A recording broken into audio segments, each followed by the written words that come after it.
Welcome into Roy Sewell Gymnasium on the campus of White County High School in Sparta, Tennessee, the site of this District 7 AAA basketball doubleheader, and it's a good one on tap as White County host Upperman. I'm Noah McKay on the call here on the Watson Chevy UCR Media Network. Tonight's broadcast is presented by our friends at Gentry's Power Equipment live on the UCR YouTube channel tonight and on the NFHS Network. We welcome you in wherever you are watching. Let us know in the comments who you are, where you're watching from, and who you're cheering for. This is the Crouch Team with Highlands Lake Real Estate pregame show as we sit about 3 minutes away from tip-off. It is a battle of the behemoths in the Upper Cumberland, a rematch between the visiting Upperman Lady Bees and the hosting White County Warriorettes. I'm Noah McKay on the call, the lovely Madison McKay producing things for us to our left. And there is an excitement in the air. Let's take a look at the tail of the tape. The visitors, the Upperman Lady Bees, with a record of 22 victories and 5 losses. They are the number 6 ranked team in the latest Tennessee Sports Writers Association 3A poll. They're the number 1 ranked team in the now 8-day-old UC Top 5. Last game out for the Lady Bees, a bounce-back dominant victory over DeKalb County, 63-17, but they were bouncing back after a tough loss on the road in Livingston. That has changed the complexion of the district, and it has changed the complexion of this game as the Lady Bees sit at 6-2. They have a very muddied path through this week when it comes to District 7 AAA. Their opponents tonight do not. Win one, they win the district this week in their 2 matchups. The White County Warriorettes, the number 1 ranked team in the state of Tennessee in the latest Tennessee Sports Writers Association poll. The Warriorettes are 24-3 on the campaign and an unblemished 8-0 in District 7 AAA. Their last game out, a dominant second half, led by 2 at the break, ended up beating Cumberland County by 18 with a big third quarter run, 56-38. They are 11-1 in their last 12 games, and they have 19 double-digit wins on the season. One of those wins was a victory in Baxter over these Lady Bees. They got together back on January 21st, a 45-33 White County win. Upperman raced out to a big early lead. They led 14-5 after 1. Big technical foul was called on Dana McWilliams in that second quarter. A 6-point possession for Sparta changed the game. They had a big second half to win the game, 45-33. In that game, it was Gracie Clark with 18 points leading the way for the Warriorettes. And Sparta played tremendous on the defensive end against the 3-point shooting team that is the Lady Bees. Just 2 triples went down for Upperman in that game. Sparta wants more of the same in this one tonight. Upperman trying to even up the season series. We'll bring you the district implications as we get through the ball game, but when we come back, it'll be the tee-up starting lineups and all the action from Roy Sewell Gymnasium. This is high school basketball presented by Gentry's Power Equipment on the Watson Chevy UCR Media Network. Gentry's Power Equipment is proud to be the presenting sponsor of Upperman basketball on UCR. Located at 755 Buffalo Valley Road in Cookeville, Gentry's Power Equipment is your local steel dealer with a huge selection of outdoor power equipment including chainsaws, blowers, trimmers, mowers, pressure washers, and more. They are your local one-stop shop for high-quality equipment. Locally owned and operated, Gentry's Power Equipment is proud to support Upperman Athletics and UCR. Discover the stylish and modern 3-bedroom, 2-bathroom home with an open split bedroom floor plan designed for comfort and convenience. With 3,318 square feet under one roof, plus a bonus room over the garage and 1,400 square foot basement. Located in the Brookstone subdivision, this home is just minutes from Cookeville. The builder is also offering up to 3% in closing cost assistance. Call Sonia Brown with American Way Real Estate at 931-979-7145. How many letters? 5 letters. Just think about, what am I doing right now? Smile. Smile? Uh-huh. This is so easy.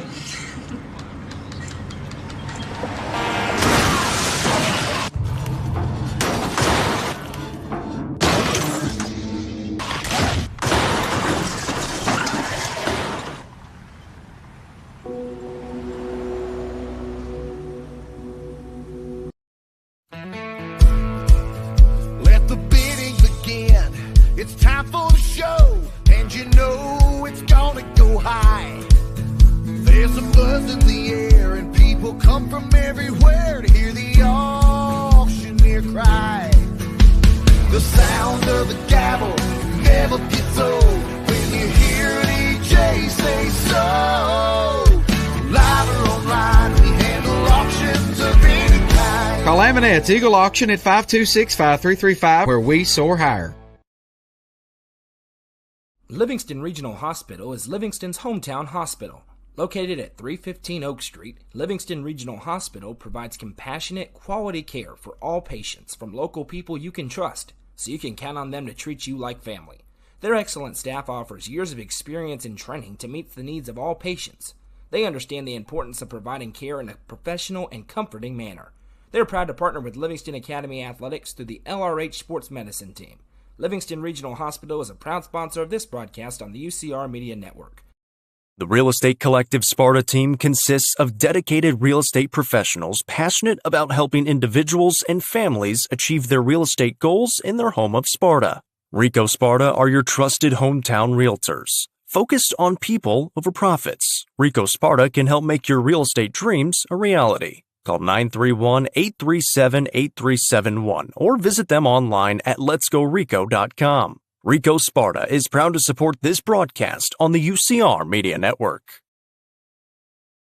Tee Up is the Upper Cumberland's brand new indoor golfing experience. With 3 state-of-the-art simulators, you can work on some of the world's best courses, all in the comfort of their climate-controlled facility. You want to know how you can improve? See everything from club speed to spin rate in seconds. Conveniently located at 141 4th Street in Baxter. Stop in. Visit them online at teupgolfclub.com or call them at 931-559-GOLF to reserve your simulator today. Tee Up is proud to support this broadcast on the UCR Media Network. The Crouch team with Highlands Elite Real Estate proudly presents this beautiful 3-bedroom, 2.5-bathroom home located just south of Cookeville. Boasting 2,700 square feet and a 2-car garage, this home features a very open floor plan with hardwood floors. You'll find great custom touches throughout, including a welcoming covered porch. For more information, visit chadandamycrouch.com or call 931-979-1191 for more information. Watson Chevrolet is proud to present the area's best selection of new and pre-owned cars, trucks, and SUVs. Watson Chevy's staff of experts are ready to get you into your next vehicle with unmatched service and knowledge. Stop in at 2350 Cookeville Highway and test drive the all-new Chevy Trax or Silverado today. And remember, don't buy till you see Jason Fye. Watson Chevy is proud to be the presenting sponsor of the UCR Media Network. Welcome back. Moments away from tip-off in Sparta. It's time for the Tee Up starting lineups. Tee Up, your hometown state-of-the-art indoor golfing experience. Starting for the Upperman Lady Bees and her head coach Dana McWilliams in her 31st season in Baxter with a record of 22 victories and 5 losses, 6-2 in District 7 AAA. They're the number 1 ranked team in the Upper Cumberland. Starting for the Lady Bees, number 1, Cora Bass. Number 11, Sadie South. Number 12, Taylor Delenti. Number 22, Gracie Butler. And number 23, Maggie Butler. Their opponents tonight, the White County Warriorettes under head coach Michael Dodgen with a record of 24 victories and 3 defeats. They are an unblemished 8-0 in District 7 AAA. Starting tonight for the Warriorettes, number 3, Ava Jones. Number 5, Bella Winningham. Number 12, Tyra Fox. Number 13, Gracie Clark.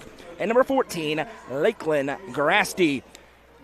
It's always a big game when these two schools get together. It doesn't matter the sport. The Lady Bees in their road gray jerseys and shorts. Gold numbers on the front and the back with black letters trimming the jerseys. White County in their classic. Home white jerseys, white shorts, maroon numbers and letters with the S for Sparta on the side. I'm Noah McKay. That's Madison McKay. Happy to be along with you tonight on a very busy night. 4 games to choose from across our network and another one very important that Goose is at tonight as well. Over on the main page, it's Pickett County and Gordonsville on UCR2 tonight.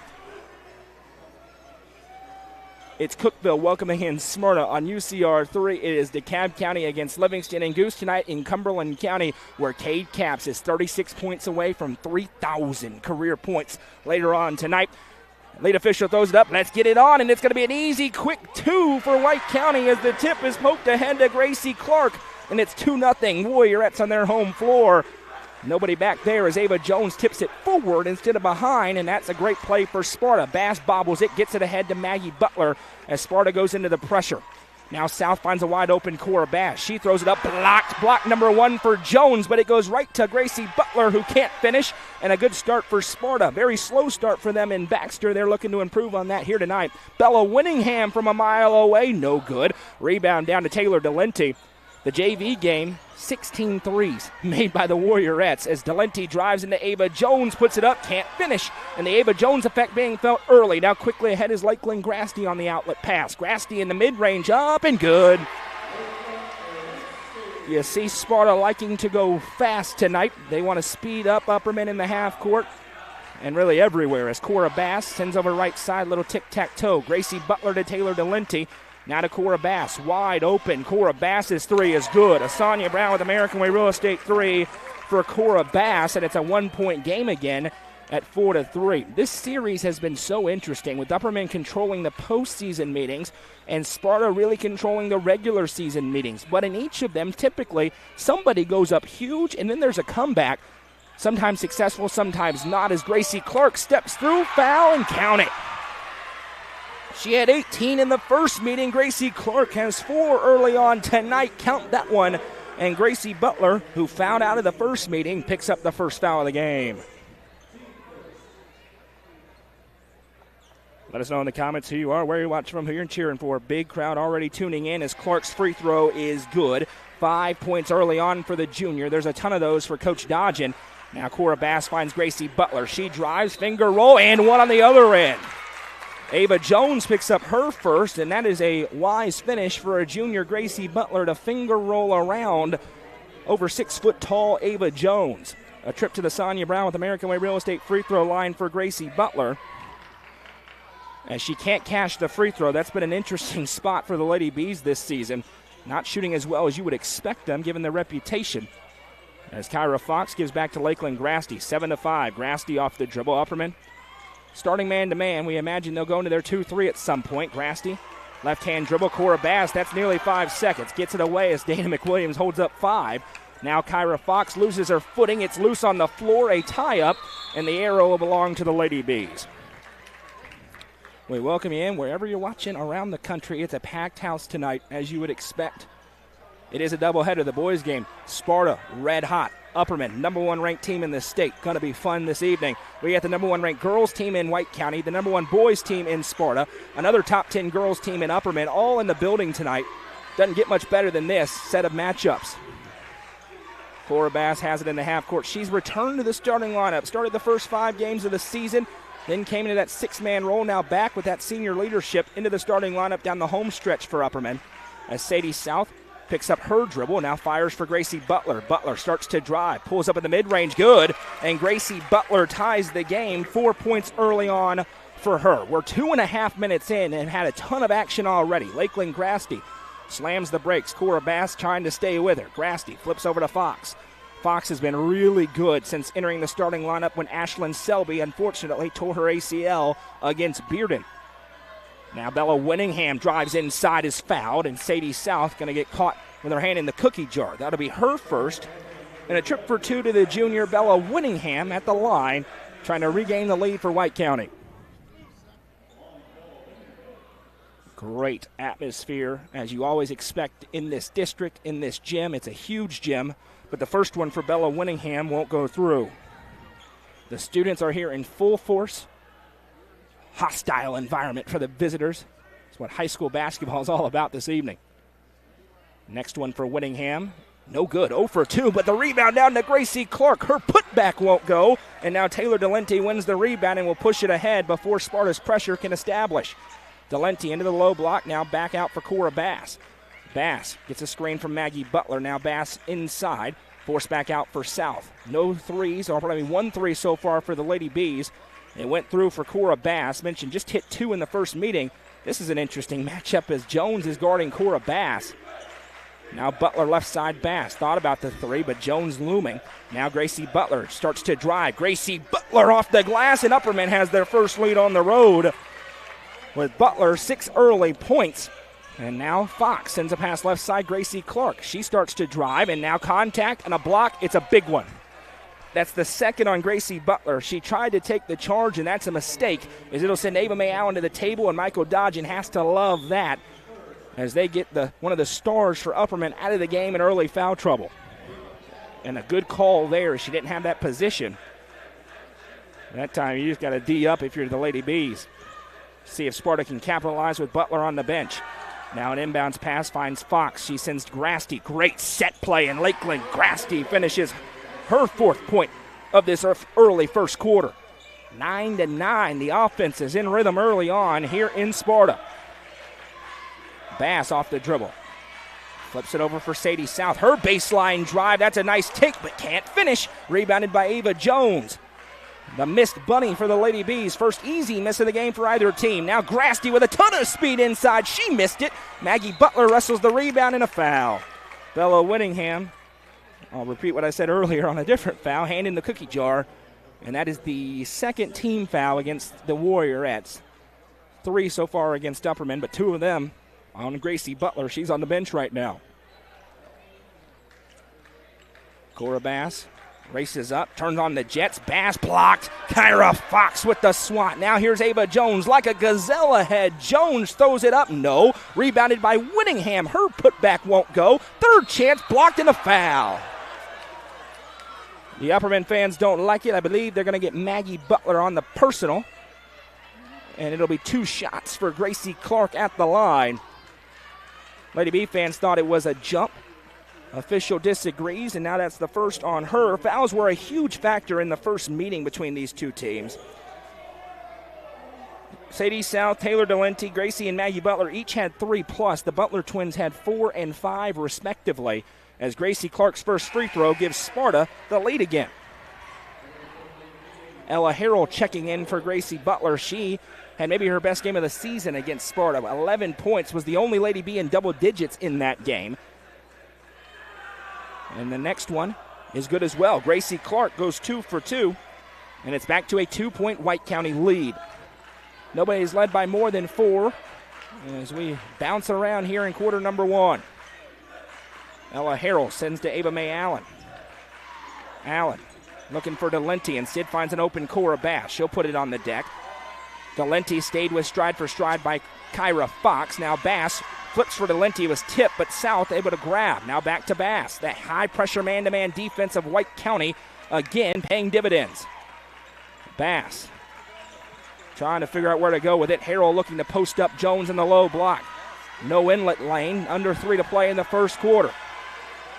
Delenti gets a couple of screens. Now drives underneath the basket. Swatted with authority. Ava Jones nearly popped the basketball. It'll stay with the Lady Bees. That's a big-time swat by Ava Jones. Now Allen in the low block. She's fighting with Jones. Into the backcourt nearly. Cora Bass has it. Kyra Fox playing really well on the defensive end. Coach Dodgens raved about her in the past couple of weeks. Pass finds Ava Mae Allen, and you see Sparta trying to deny the ball. Into Harrell again. Harrell gets to her spot. Good defense by Ava Jones and a foul, and this is going to be free throws as Sparta's already in the bonus. Who's going to go? Believe it's going to be Kyra Fox as they get Ella Harrell for her first personal. They got Harrell the spot she wanted, but Jones able to go straight up and down, disrupts it. No doubt that was a point of emphasis for White County after the first matchup. Kyra Fox at the line, shooting 2. First one on the way is good. Nothing but net for Fox. It's her first point. 3 different Warriorettes have scored in the quarter. Upperman's offense totally stagnant with Gracie Butler on the bench. Had 2 of those early fouls. Forced her out now. Maggie Butler to the table. She's checking in for Ella Harrell. And Sparta's tied their largest lead of the quarter at 13-9. It was Gracie Butler driving inside, then tried to take a charge. And White County, as I mentioned, capitalizing. Great crowd online already. Great crowd in the gym. We welcome each and every one of you as Bass has it. Bass gives it to Taylor Delenti. Now Maggie Butler with it. Stepping up is Gracie Clark. Butler drives. Maggie Butler off the glass. No. Rebound ricochets, and Maggie Butler has it. Back to Taylor Delenti. She's thinking about it. Fox steps to her. Delenti shooting 40% from three-point land this season. She wrestles around, and it'll be a foul called on Kyra Fox. It'll be her first, team's third against White County, and Ella Harrell got a quick breather. She's back at the table. She'll check in for Maggie Butler. Ava Mae Allen to inbound. Time ticking. Took a little while for this play to get started. Allen running out of time, fires it in too late. A 5-second violation. And Dana McWilliams wants timeout to talk about things with 1:57 to go in the first quarter. Sparta leads by 4, and their defense paying dividends. I want to give a big shout-out to Miss Lois Ballou. She's Coach McWilliams' mom, feeling under the weather tonight. We know she's watching. Get well soon. We miss you in the gym, and hope to see you real soon out here. We're thinking and praying about you tonight. 1:57 to go in the first quarter. 13-9, Sparta out in front.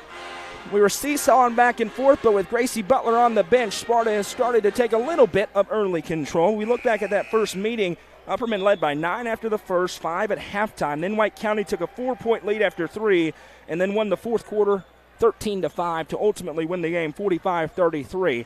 That was a seesaw game. We'll see if this one is, or if Sparta can take control here on their home floor with a very real home court advantage. Gracie Butler, it's a risk, but there she is back in the game with those 2 fouls. See if Sparta tries to attack. That would be wise. Bella Winningham ahead. She starts to drive, now finds Clark. Clark, inside shot, no good. Rebounded by Cora Bass, and quickly Cora Bass brings it into the half court. Bass weaving through traffic. It's poked from her, gets it back. Flip pass, intercepted. Gracie Clark picks it off. Now Clark over the shoulder, intercepted back by Gracie Butler. Hot potato with the basketball. Butler starts to drive, now back. That one tipped out of play by Bella Winningham. And you see already in the rematch, these two teams know where they want to go. You got to go to that counterpunch, because every time you go to your kind of ordinary place, there's a defender standing there. That's how you've gotten some of these turnovers. Allen gives back to Bass, and they'll set up with under 90 seconds to go in the first quarter. Quiet couple of minutes here as Ella Harrell has it. Harrell tries to get it to Delenti. Grasty there defensively. Grasty in that low squat. Delenti works away from a screen, has a little bit of a lane, picks up, now back to Ava Mae Allen, swings it to Bass. Allen again on the deck, picks up to Delenti. Only 2 real shooters on the floor for the Lady Bees right now. Bass can shoot it, but it's not her go-to. Delenti on the handoff, drives inside, blocked again. 3 blocks in the quarter by Ava Jones. Just a stalwart in the paint. 50 seconds to go in the first quarter. Still Lady Bees basketball as Maggie Butler's to the table. Another offensive threat. Checking in for Ella Harrell. These two teams, far and away the best defensive teams in the district. Sparta, about 3 points per game better in district play than Upperman. As Bass has it, sends left side Allen. Allen puts it on the deck. Jones there defensively. Back to Cora Bass, 42 seconds. Upperman may hold for the final look unless they get a great one. Allen trying to stretch Ava Jones out to the perimeter. Jones standing just inside the three-point arc. 30 seconds left. Upperman content to ensure they're only down 4. They look to be down 2 or 1. A stop here for Sparta would give them some big momentum in that quarter break. As here comes Allen left side. 16 seconds. Typically about 8 seconds these teams will go on these final plays. Now 10. And she will go. Maggie Butler picks up her dribble. Puts it on the deck. Butler out to Bass. 4 seconds. Bass spins inside. Now back Maggie Butler. This would count, and it's good. A big-time shot by Maggie Butler. Gives Upperman a little momentum, but it is Sparta with a 1-point advantage. We'll head to the second. It's Sparta 13, Upperman 12. This is high school basketball presented by Gentry's Power Equipment on the Watson Chevy UCR Media Network. The Quality Family, a local company supporting and caring for our local communities. The Quality Family offers services to get you back to the game. From bracing to oxygen and everything in between, we can meet your medical equipment needs with Buckeye Home Medical Equipment. If you have an in-home need for strength and conditioning, for example after a surgery or injury, Quality Home Health is available to provide individualized care while you are on the mend. For those with end-of-life diseases, Quality Hospice is available to provide nurturing care during those difficult times. Choose the Quality family of services for care within your community. Visit thequalityfamily.com to navigate all we have to offer you. Nelson Trophy and Screen Printing is proud to support student athletes and athletic departments throughout the Upper Cumberland. They're also proud to sponsor the Nelson Trophy and Screen Printing Player of the Game on this broadcast. From trophies to t-shirts, they can do it all. Stop by and see them at 120 Circle Drive in Allgood or give them a call at 931-537-9559. Nelson Trophy and Screen Printing is proud to sponsor this broadcast on UCR Media Network. Welcome back. 13-12. Sparta leads after one quarter. A Maggie Butler 3 cut it to 1 point. Very entertaining first quarter between these two elite girls basketball teams in the state. Lakeland Grasty with it for White County as we get back to action. She sends over to Kyra Fox. I'm Noah McKay. That's Madison McKay as that's a pass over the head of Ava Jones and possession back to Upperman. We'll give you some score updates on the EJ's Barnes scoreboard. Very interesting one. Stone leads 17-5 over Cumberland County after one. If Stone wins tonight, this game becomes relatively moot because these two teams would clinch the first round bye in next week's district tournament, and that's what they really want. You'd love to win it, but getting a bye is huge. It also clinches a spot in the region tournament where 7 AAA is going to have a lot of success. Livingston routing DeKalb County, 22-6 for the Lady Wildcats. Cookeville leads Smyrna, 15-5. Deep three for Maggie Butler, in and out, no. Rebound down to Gracie Clark, and a chance for Sparta to extend their advantage. Clark across the timeline, poked by Ava Mae Allen, and she saved it into Cora Bass. What a play by Ava Mae Allen. Now here's Cora Bass over to Taylor Delenti. A quiet quarter for Delenti there in the first. Now South, a deep three. First time she's been open, and it's good. Sadie South with a Sonia Brown with American Way Real Estate 3. And Upperman has already hit more threes in this game than they did the entirety of the first matchup. 3 so far for them. It's 13-15. Lady Bees in front. Whittingham for the answer. Nearly off the top of the backboard. Gracie Clark got the rebound, bobbled, and it's a travel. One official said bobble, another said travel. Ella Harrell to the table, and the Lady Bees have a little bit of momentum, but this is what we expect, a seesaw affair throughout. This crowd is awesome. A jam-packed Roy Sewell Gymnasium this evening. 90 seconds into the second quarter, 15-13. Cora Bass has it. She gets it to Taylor Delenti.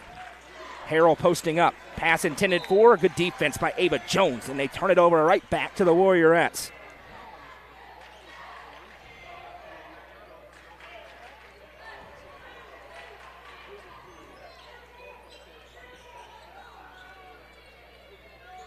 Sparta basketball here as Lakeland Grasty has it, trailing by 2. Kyra Fox had pretty quiet past few minutes for Sparta offensively. They were in rhythm. Ava Jones, but now they're in that 2-3 zone as Clark has it poked, and they will call a foul. Taylor Delenti picks up her first. It'll be the team's first here 2 minutes and 7 seconds into the second quarter.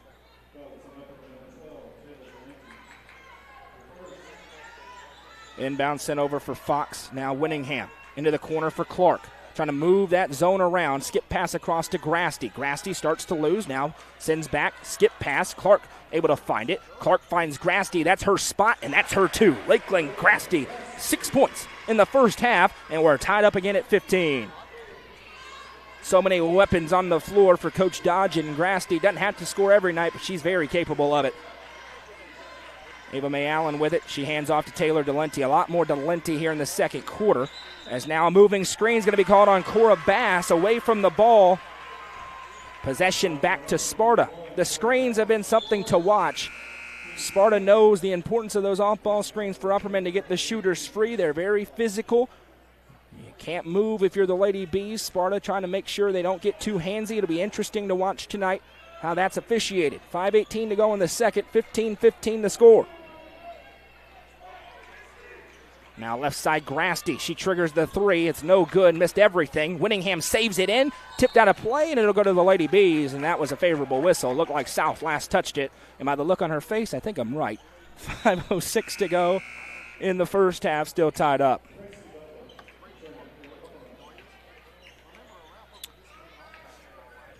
Having some connection problems in Livingston. They're working on it. As Bass has it, and we'll bring it up.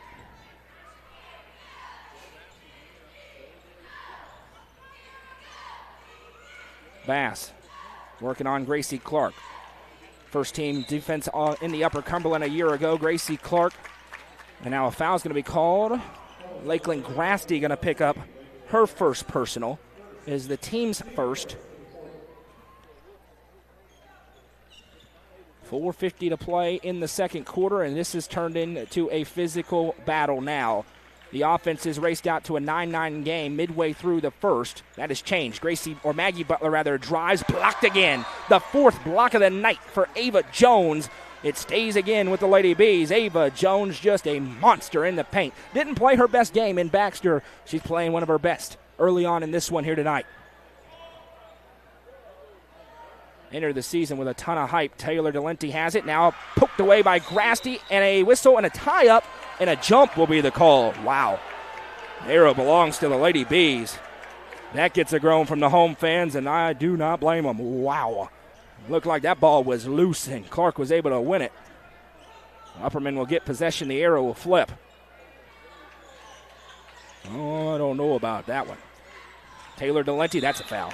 Lakeland Grasty trying to steal it, and that sends Coach Dodgen to the bench for the first time tonight. Kennedy Billings Sullivan checks in as Lakeland Grasty gets her second personal. That bench has shortened significantly for Coach Dodgen in these big games. He's got a great starting five. It makes all the sense in the world. Left side for Sadie South. Now Maggie Butler off a screen. Finds her twin Gracie. Looking back door instead, has to put it on the deck. Butler stutters, now kicks to Cora Bass. She'll put it on the deck. Maggie Butler looking for her second three, and she got it.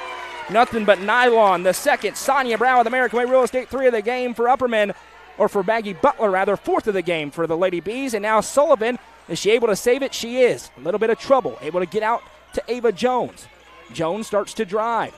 Gets to her spot. Left hand lay good. Ava Jones, cool, calm, and collected for her first points. Quickly ahead to South. Back to Butler. South thought about it, puts it on the deck. Finds Delente. Closely guarded by Bella Winningham. That's 2 great shooters going at it.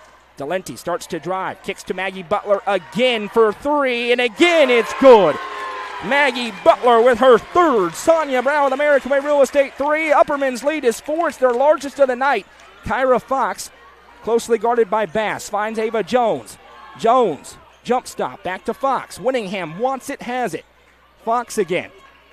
Now Jones lines up the 3. Ava Jones nearly missed everything. Winningham's put back. A foul's going to be called, and it's going to be the second on Maggie Butler.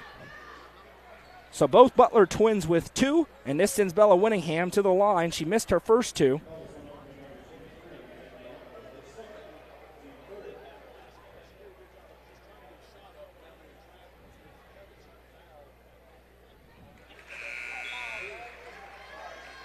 The first one for Winningham is good. Apologies if I go silent for just a moment. They're working on some connection issues at other games, and I'm alone. So if I go silent, it's because I'm trying to help them. Next one, no good for Winningham. Upperman basketball with a 3-point lead here on the road, and all of a sudden, it's pretty quiet. That may not last in here. Ava May Allen has it. Harrell trying to post up. Back to Delente. Now to Bass. 3 minutes to play in the second quarter, 21-18. Bass finds Ava May Allen. Now Delente. John thinking about it, and instead gives back to Allen. Now Bass.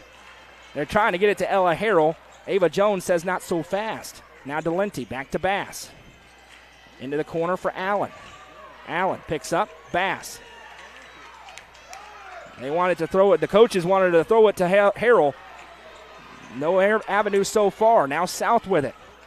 South to Delente. Now they get it to Harrell. Harrell turns, is fouled, and a 1. Ava Jones hacked down. That's her second personal, no question about it. And Ella Harrell to the line to try to complete a 3-point play. And that's why everybody on that Lady B sideline was saying throw it. Ella Harrell has been a huge weapon for them. She's given Upperman a 5-point lead. This has been an area where she's been working. And the free throw is good.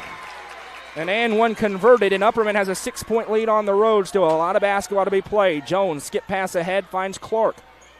Gracie Clark had 5 or 7 early points. Hasn't touched it a whole lot here in the second quarter. See if that changes. Winningham, back to Fox. 2:10 to play in the second quarter. Feels like a very important 2 minutes for White County. Clark, tied up a little bit. Pivots, throws up the shot, is fouled, and will go to shoot 2. And there have been a few for White County that have not been close, but they've been getting fouled on them. See if they can convert here. Gracie Clark so far, 3 for 3 at the charity stripe. 2:02 to go. A big 2 minutes for both teams.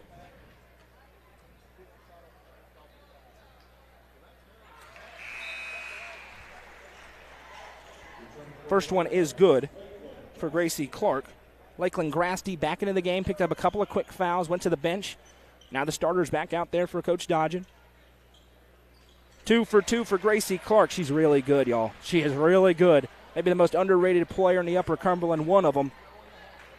As Bass across the timeline, back to a 4-point game. Right side for Ava Mae Allen. Allen fires for Delenti. Again, Harrell inside. Catches the fastball, throws it up, no good. A little bit off balance. Now numbers for Sparta if they hurry. Fox sends it across to Clark. Clark with a baseline drive and a charge. Lowered the shoulder. Gracie Clark picked up her first and possession back the other way with 1:38 to go in the second. Score update on the EJ's Barnes scoreboard. Pickett County leads 47-21 over Gordonsville. Zoe Nicholas, 26 first half points. The guard in Byrdstown is so good. Here comes Cora Bass after that offensive foul. Bass gets a couple of Ella Harrell screens. Now finds Ava Mae Allen. Sparta trying to deny. Allen hands off for Taylor Delenti. Now Harrell at the top of the key. South back to Delenti. Harrell standing there to try and drag Ava Jones as far away from the low block as possible. But Sparta knows Ella Harrell's not going to shoot a three, so Jones wisely staying in that lane. Upperman may try to hold here. 1 minute to go in the second quarter. They got a 4-point lead on the road as Bass stands. And this is another reason Ella Harrell's here. If Jones is not standing there, she can kill the clock out there with nobody guarding her. And if Ava Jones stretches out, Upperman's going to send a cutter, and now Jones will stretch out to her. Handoff finds Taylor Delenti. Delenti puts it on the deck, gets a screen. 37 seconds, she checks the clock. Harrell got a huge post-up advantage against Grasty inside. Little handoff to Delenti, drives, and a charge is on Taylor Delenti. Now 3 Lady Bees with 2 fouls, Delenti and both Butlers, and it'll go the other way. That's a huge call and a huge opportunity for White County.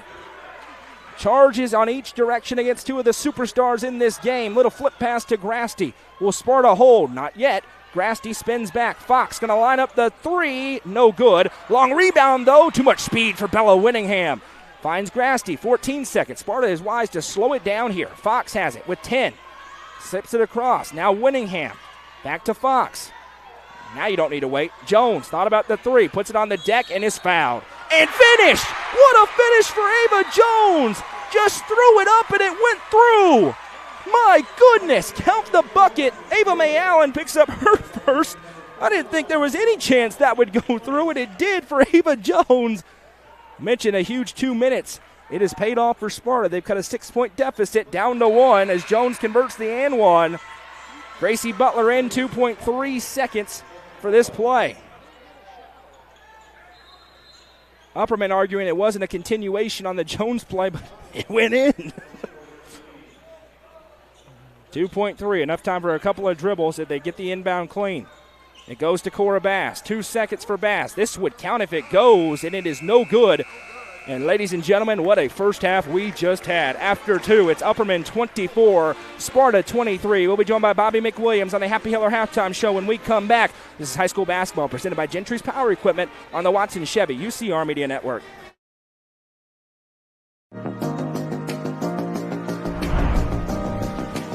What if opportunity was all in a day's work? We find new ways to make vacation dreams a reality. And that inspires me to do my best work every single day. What if you can make a real impact in people's lives with a team that cares? What I do matters, not just for guests, but for my team. We rely on each other each and every day. What if your work inspired fun and moved people? We put the world on vacation. Our job is to make people happy. Inspiring travelers around the world to live their best lives never stops being fulfilling. At Travel and Leisure, what if can be what is. Stop wondering. Join the travel movement and start a career with your memories start with you.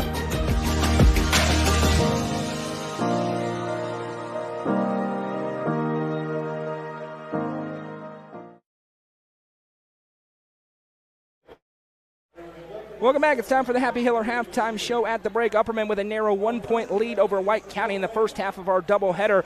The second half, the boys' game between the Warriors and the Bees. We're joined by Upperman head coach Bobby McWilliams. First of all, Coach Austin did a really nice job last in the DeKalb County game. He came up here and put on a show, so he set a high bar for interviews, and so that's something you'll have to try and clear with your boy there. But good. We'll let him keep coming back. How about that? Well, I told him there's only so many ways I can ask similar questions to you, but we find a way to make it happen. Interesting game here tonight. Obviously, final week of the regular season is here, and you've got a Sparta team that probably shouldn't surprise anybody has started playing their best basketball all of a sudden. How much does your guard have to be up here on the road? Very tough environment against a team led by a player playing as well as anybody and playing as well as they are. Yeah, sure. They obviously they're playing as good as what we expected out of them earlier in the year. Just took them a little while to get it going, but we knew they would. They present a lot of problems. They got a lot of strength, size. Now they're starting to play 5 guards a little bit more, trying to spread you out, which can cause some problems defensively for a lot of teams. And we're I don't know. We're going to have to be locked in, ready to play. Got a good crowd on hand, so. For us, it's a game we need to be locked in and be ready to keep making our way towards the tournaments. Yeah, you have played obviously well throughout this season, but certainly feels like maybe since that first DeKalb County game that you guys have hit another level of the consistency each and every night. Have you felt that, and what has been the key to that as you started to now maintain these leads, grow these leads throughout these games? I just need to keep playing replay. I said before Christmas that we've got to get these guys playing like they practice. And then coming back after Christmas, we finally got some practice under us and got rid of, whatever it was, the COVID or flu or everything. And once we started doing that and get a little bit more practice, they started playing even better in practice, and you started to see it coming through in the games. So, getting them to where they can play at their best and playing a little more free gives them an opportunity to do that, and that's what they've been doing. And,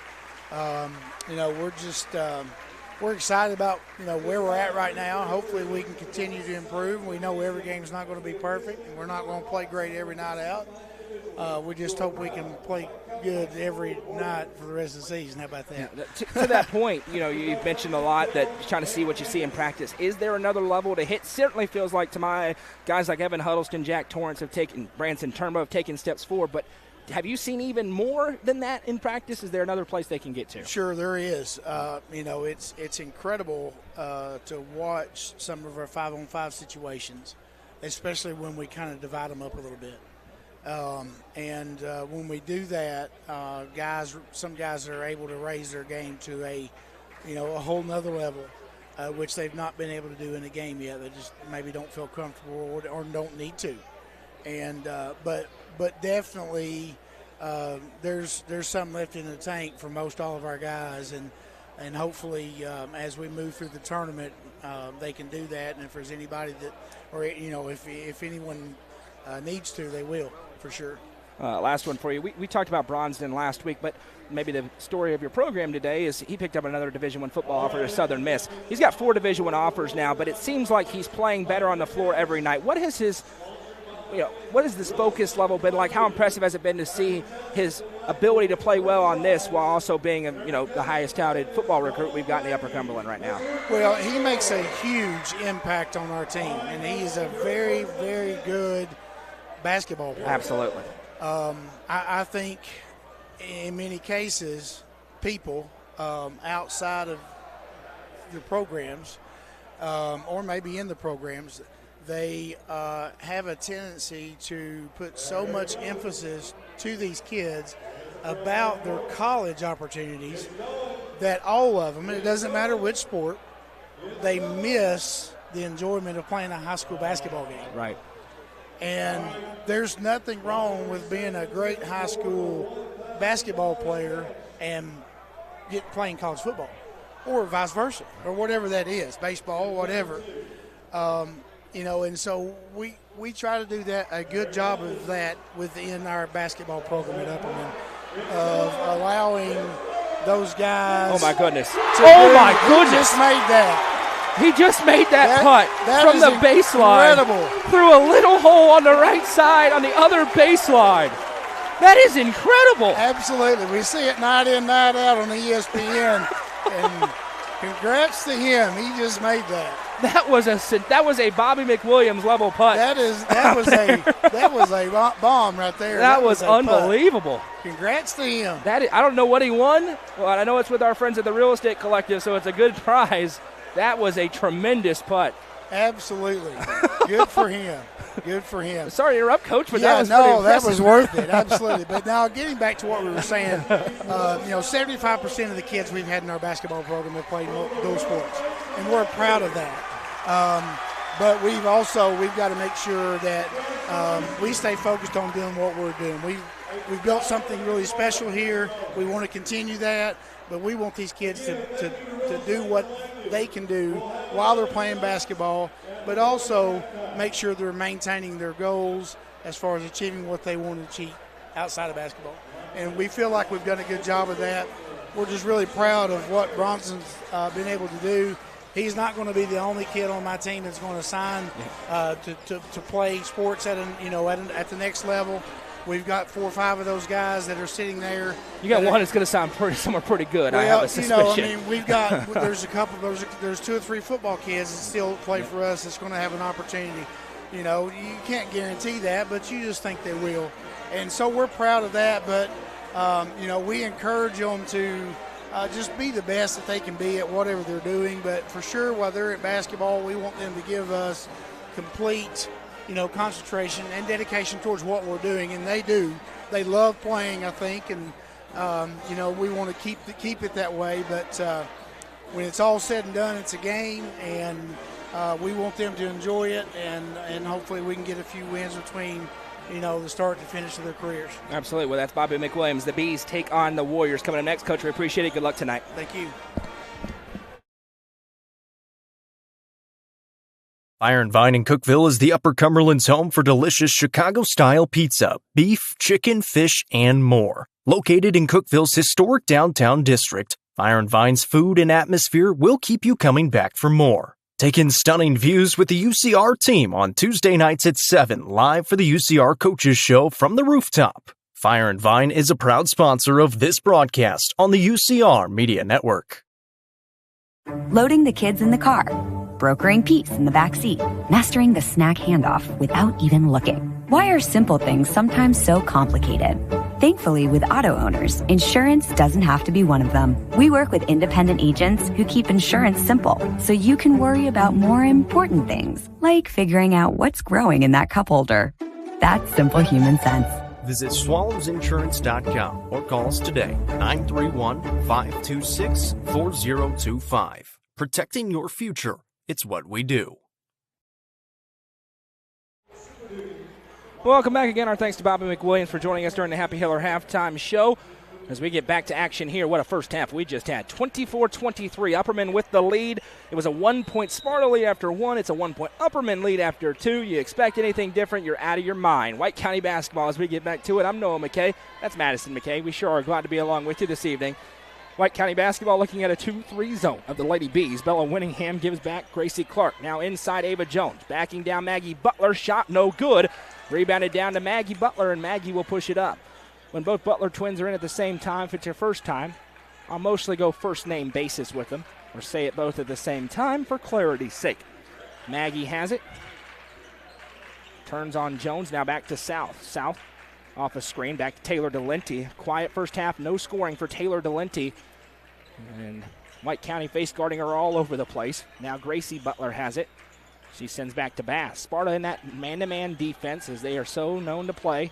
Mixing a little bit of trapping out of it, but they are so good 1 through 5. They can play man all night long. South, back to Gracie Butler. Butler one-on-one with Fox. Drives inside, and a charge is called. Third personal on Gracie Butler. It has been a very quick offensive foul whistle tonight. We've had 4 charges. We've had a couple of more moving screens or other type of offensive fouls. So that, look for adjustments maybe from these two coaches. Start taking charges. They're quick to give it the other way. And that one I don't love that call. 6:55 to go in the third quarter. It's 24-23. Nobody scored yet as Bella Winningham bounces it for Ava Jones. Back to Winningham. She's a sharpshooter on the way. Good. Nothing but nylon for Bella Winningham from downtown, and back to a Sparta narrow lead, up by 2. Gracie Butler in the half court, one-on-one. Turns on Fox, gets inside. Good and one. Gracie Butler finishes, goes right back to work, and will try to complete the three-point play at the Sonia Brown with American Way Real Estate free throw line. Sorry to Bella Winningham that the three wasn't clear on camera, but nothing we can do about that one. A head right in the way. Butler's freebie is no good, but the rebound down to Sadie South extends the possession. Butler again drives, again off the glass, and again it's good.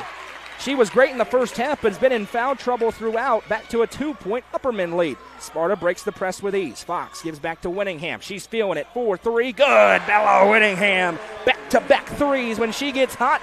Look out. There's a few of those girls on the floor. Speaking of, Sadie South is wide open. It's good. The shooters are out to play tonight. A Sonia Brown with American Way Real Estate 3. Grasty sends over to Fox. Is it Sparta's turn for a tray? Jones has it. She'll float back. She can shoot it. Sends into Winningham. Back to Jones. Speaking of, her three is good. Ava Jones splashes home the three. Dana McWilliams wants 30 seconds to talk about it on a Swallows Insurance timeout. And we'll stay here through it. Just 3. 4 straight threes. 2 by each team. My goodness. And it gives me an opportunity to tell you about our friends at Power of Putnam. Parents and caregivers, the best defense starts at home. Take a time out to talk with your youth about the dangers of substance misuse. Talk. They hear you. For important resources, including conversation tips, visit powerofputnam.org. In case you lost track, which would be easy to do, it's a 1-point Sparta lead at 32-31. 3 threes in the quarter for Sparta.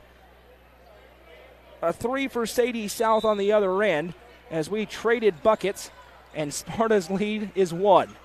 It's Upperman basketball, though, and Cora Bass will bring it up. That was an awesome sequence of girls basketball. Now Maggie Butler starts to drive, picks up, looking back door for her twin Gracie. Gracie now guarded by Fox. Ava Jones stalking in the lane. Cora Bass triggers the 3. That one's no good. And for the first time in a while, we have a miss. See if Sparta can capitalize. Winningham sends over to Clark. Clark, little inside out to Fox. Her 3's up, no good. Rebounded by Maggie Butler. And now Gracie will bring it up with 5:15 to play in the third quarter. Gracie playing with 3 fouls. Has a little isolation game. She's going to take it. Drives in. Euros through. Gracie Butler. Yeah, she's really good. 6 points already in the quarter for her. Upperman's lead is back to 1, and the scoring has reopened up. Here's Winningham with it. And Upperman students who have made the trip down to our right, chirping towards the Sparta students. One of the biggest gyms in the area, jam-packed tonight. Gracie Clark, skip pass across to Fox. Now moves it to Grasty. She drives to her mid-range spot and finishes. Absolutely clinical. Lakeland Grasty with 8 points, all from that spot, back to a 1-point White County lead. Now here's Gracie Butler. She sends to Taylor Delenti. Delenti off a screen. Working on Grasty, bounces to Cora Bass. Ava Jones is guarding Cora Bass. Interesting chess match is on. Grasty sends over to Butler. Hands off to Delenti. Usually she shoots that, instead passes it up. Now bounces it in for Gracie Butler, who is fouled. Ava Jones going to pick up her 3rd. That's a huge call. Both Jones and Gracie Butler have 3 fouls.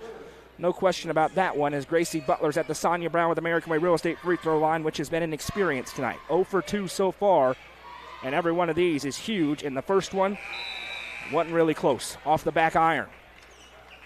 Trying to tie the game now for the Lady Bees as we near the midway point of the third quarter.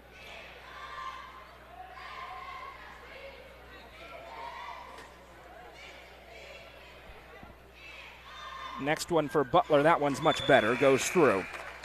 And we're tied up at 34. Ava May Allen checks in for Gracie Butler. And with 4:13 to go in the third, we've got a brand new ball game, 34-34. Grasty bringing it up. Upperman's in the man-to-man, it appears. Winningham into Jones. She's double teamed, works away, throws it up. No, good defense by Maggie Butler. Taylor Delente with the rebound, and Taz sends it ahead to Maggie Butler. Almost lost it, gets it back. Now turns inside on Winningham. Shot. A lot of contact, no call. Ava Jones may have gotten another block out of it. She sends it over to Clark, tips it. Grasty right there, though, to repossess. I'm surprised at no call there. Winningham from the volleyball line. No. Rebound ricochets. Grasty has it. Kicks to Jones. She's shooting a lot of threes tonight. That one won't go. Winningham with an offensive rebound. Throws it off to Lenti, and possession stays with Sparta. Heads up play by Winningham to keep it on this end. 3:31 to go in the third quarter.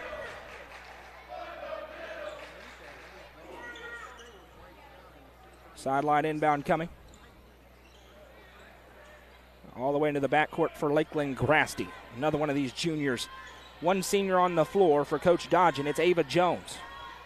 Two on the floor for Upperman, Bass and Allen.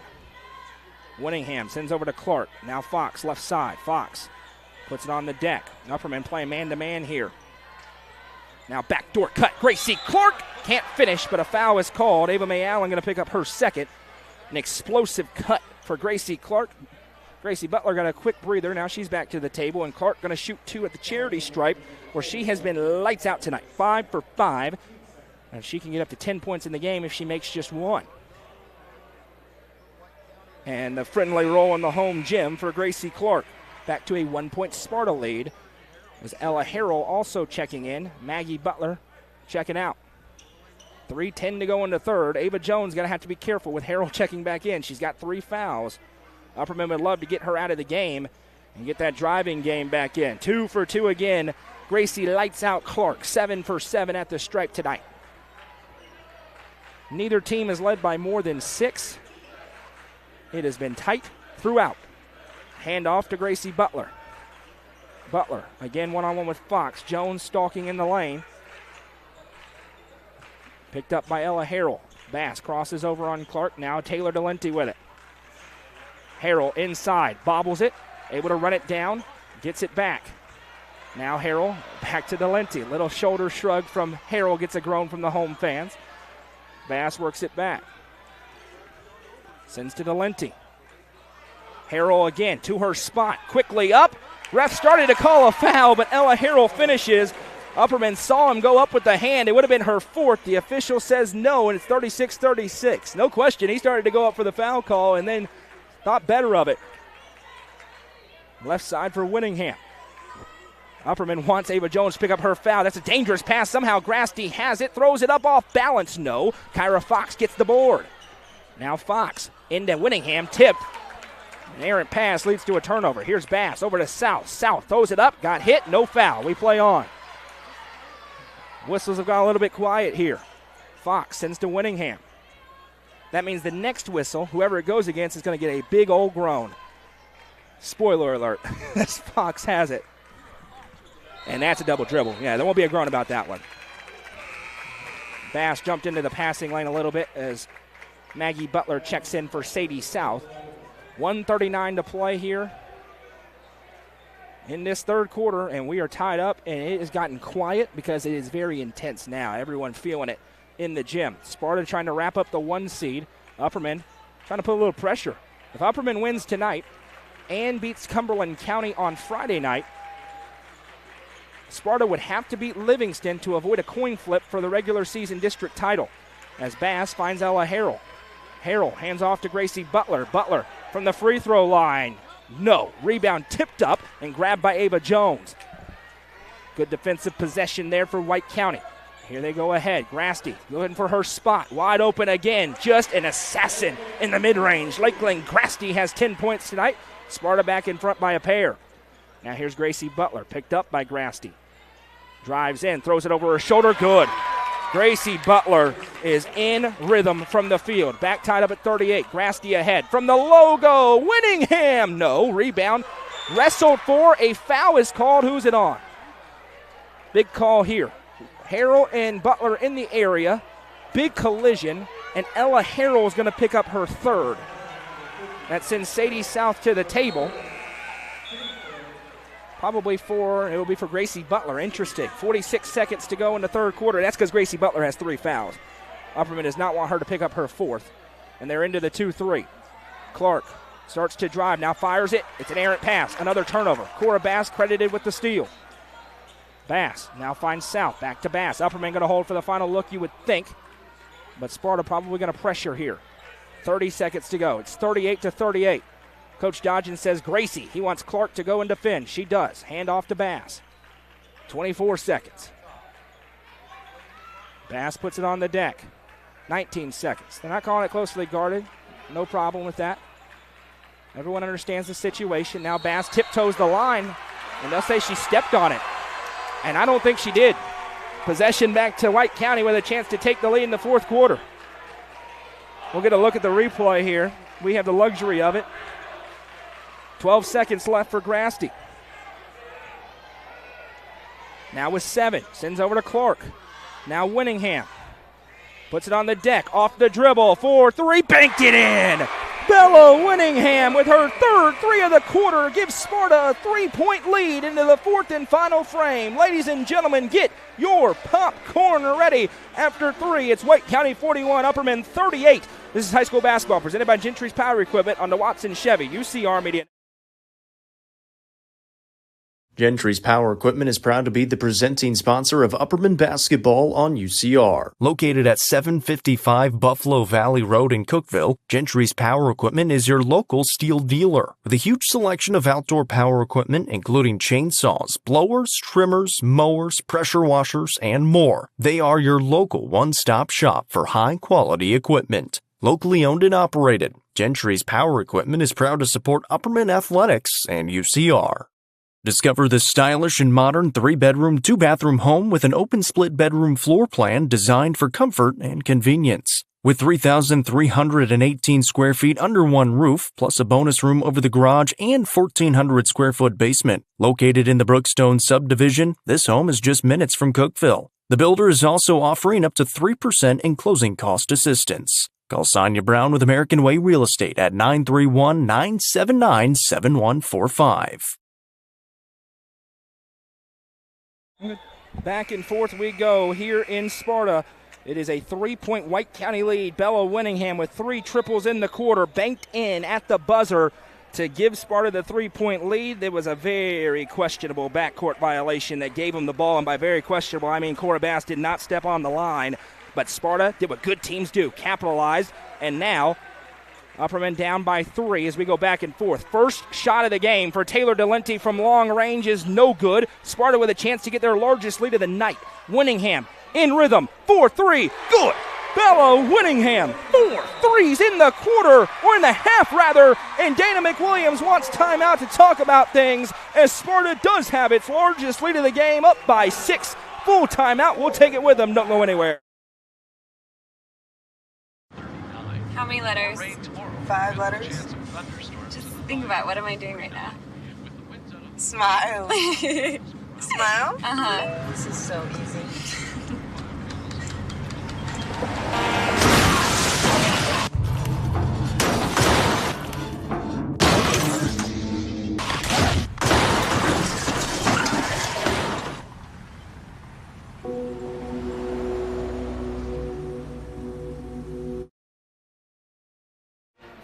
Join us tomorrow night for the UCR basketball show. Jacob Vincent and myself recap this game, a lot of other games, and preview the final couple of days of the regular season and get our look at district tournaments. We'll also unveil the UC top 5, of which there will be a whole lot of movement, especially on the girls' side. We're not exactly sure yet because it kind of depends on what happens tonight, how much movement there will be, but there will be movement, and we'll find out tomorrow night and talk about it all. 7.5 to play. Bella Winningham has propelled Sparta to a 6-point advantage on their home floor. They've been so good in second halves on this floor. Went on a huge double-digit to 0 run, and now an offensive foul is called on Gracie Butler, and that is the 4th on her. And possession back to Sparta. We've had a lot of whistles tonight on the offensive side of the basketball. And now Butler with 4. That's huge. Jones has 3 on the other end. See if Sparta can capitalize when they're rolling downhill. They are tough to beat. Here comes Grasty across the timeline. 7:14 to play. Grasty sends to Fox. Now Winningham. Back to Fox. Over to Grasty. I imagine they want Bella Winningham to get a look. She wants the basketball. Grasty stalks her way towards the logo and will wait. Upperman content to let her in a 6-point game. And Coach Dodgen says wait, and now Sadie South will walk forward. Over to Fox. Fox back to Grasty. Still a lot of time to go, but it'll get late in a hurry as the clock ticks down. We'll keep you updated on that CC Stone game. If Stone hangs on to win it, this game becomes moot when it comes to the 2 seed.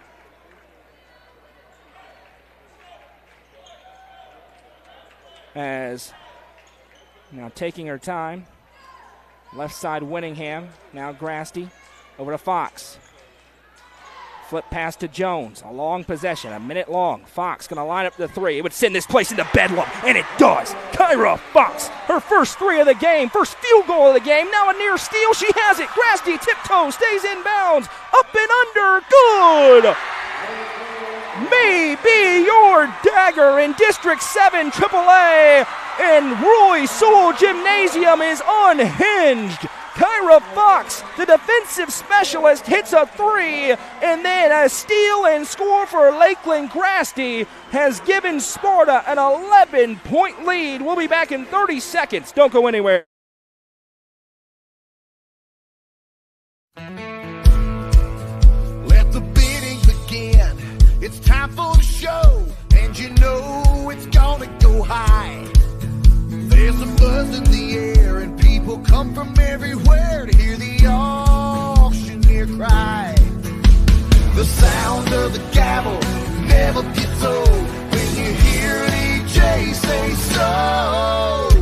Live or online, we handle auctions of any kind. Call Amanette's Eagle Auction at 526-5335, where we soar higher.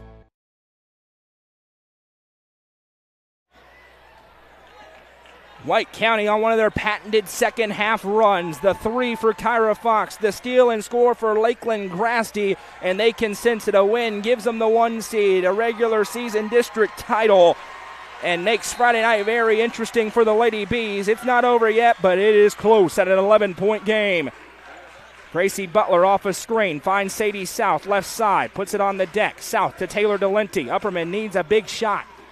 Delenti going to drive inside. Taylor Delenti is fouled. Kyra Fox will pick up her first, and that'll send Taylor Delenti to the Sonia Brown with American Way Real Estate free throw line to shoot 2.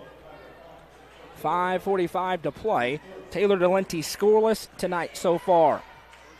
And the first one is good. Nothing but net for her, and that's the first points of the quarter for Upperman. Sparta has 8, an 8-0 run to open up the frame. How clutch is that? And another missed free throw. Upperman struggled a little bit at the line tonight. Haven't been there very often. A 10-point lead for White County. Trying to stretch it. Grasty surveys, finds Winningham. Now into Jones. Jones faces up, now puts it on the deck. Stepped out of bounds. They didn't call it. Wow.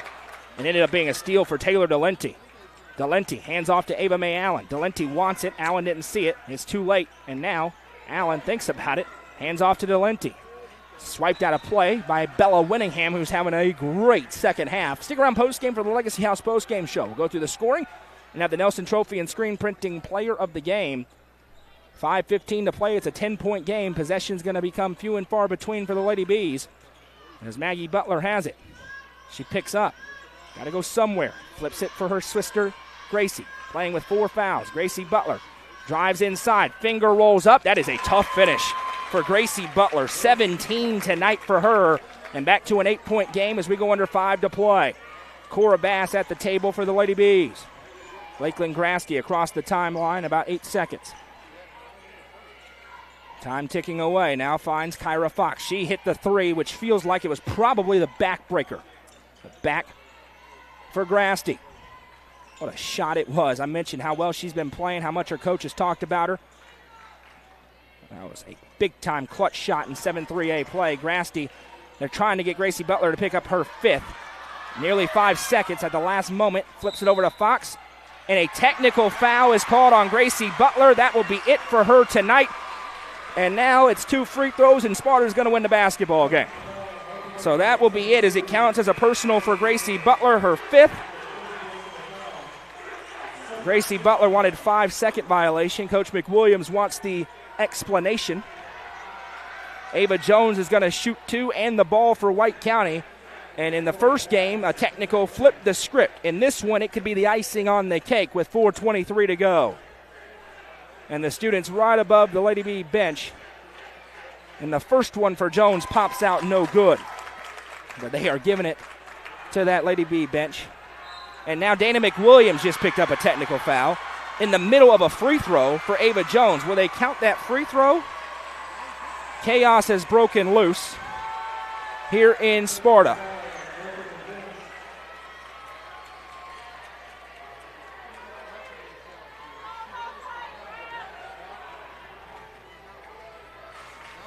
Final score as Jones makes the third. She has one more on the EJ's Barn scoreboard. Pickett wins 95-44 over Gordonsville. The Lady Bobcats are dominant. Jones misses the next. It stays a 10-point game. It is White County basketball. Ella Harrell will check in for Ava May Allen. And Taylor DeLinty trying to fire her troops up. The technicals, though. One on Gracie Butler ends her night. That's huge. And then Dana McWilliams. She's had 2 technicals this year, both in the Sparta matchups.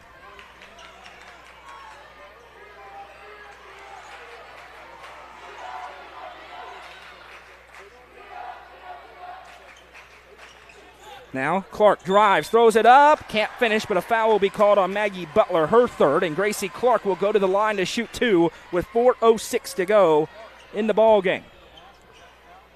And now Sparta wisely starting to drive downhill and look to finish this game off. Cumberland County has taken a lead over Stone as the first miss tonight for Gracie Clark at the line is no good. Lady B is very frustrated right now on that sideline with the officiating tonight. Clark's next one, no good, 0 for 2. Sparta struggling at the line, which is a very rare occurrence. And how Maggie Butler just got called for a moving screen, and I will just say the same official has called all the techs and all the offensive fouls against Upperman this evening. He's not a good one. 4 minutes to go in the ball game, 10-point lead for Sparta. That is not a moving screen. As Lakeland Grasty turns away. We've had a great game tonight in Sparta. It looks like they're about to earn a victory. And it will not be a gift basket to one stripe tonight. Now a collision in the mid-range. Jones killing the clock. Sparta trying to drain it and make free throws.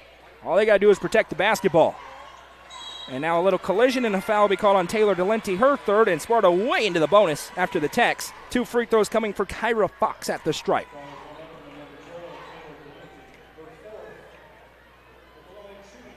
Final score, Cookeville gets back in the win column. They rout Smyrna tonight to the surprise of no one, 58-19.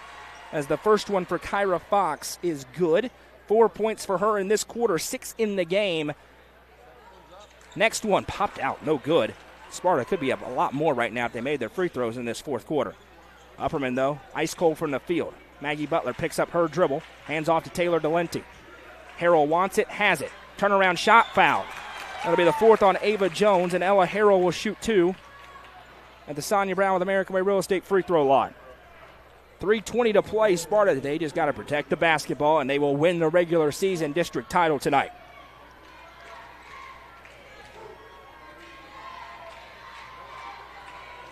First one, no good. Popped way up into the air for Ella Harrell. Ava May Allen checking in. She's going to go in for the shooter. Both teams missing free throws now. Next one, no good. Long rebound. Gracie Clark wins another one. She may be on double-double watch tonight. And all over the floor. Now Grasty tiptoes this sideline, turns away from a trap, and finds Ava Jones. Jones drives and kicks to Winningham, and now Sparta's in tick, tick, tick, tick, tick, kill the clock down mode. Grasty working on Bass. Now backdoor cut, a hold, and Maggie Butler had to hang on because that was a wicked cut by Gracie Clark, and she was going to have an easy layup. And now Maggie Butler picks up her fourth personal.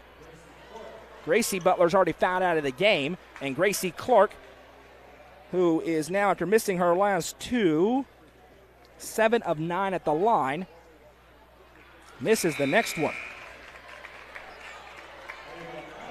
Ava Mae Allen checking in. The Warriorettes leaving the door open a little bit by missing their free throws, but they have not relented on the defensive end. Clark's next one. On the way. Cash. Nothing but net. And now we need a towel for a slick spot. So we'll have a brief stoppage. 3:02 to go. Dana McWilliams going to try to use that as a timeout.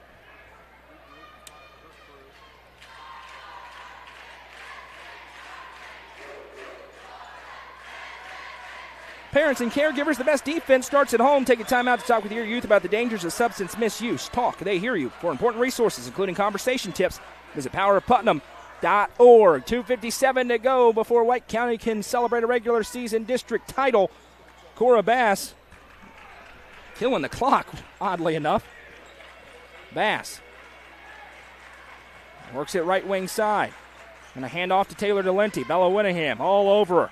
Great defense there by Bella Winningham. Delenti spins inside, finger roll, counted and one.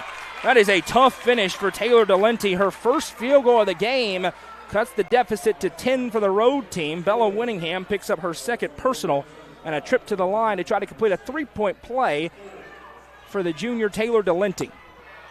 1 for 2 so far tonight at the stripe.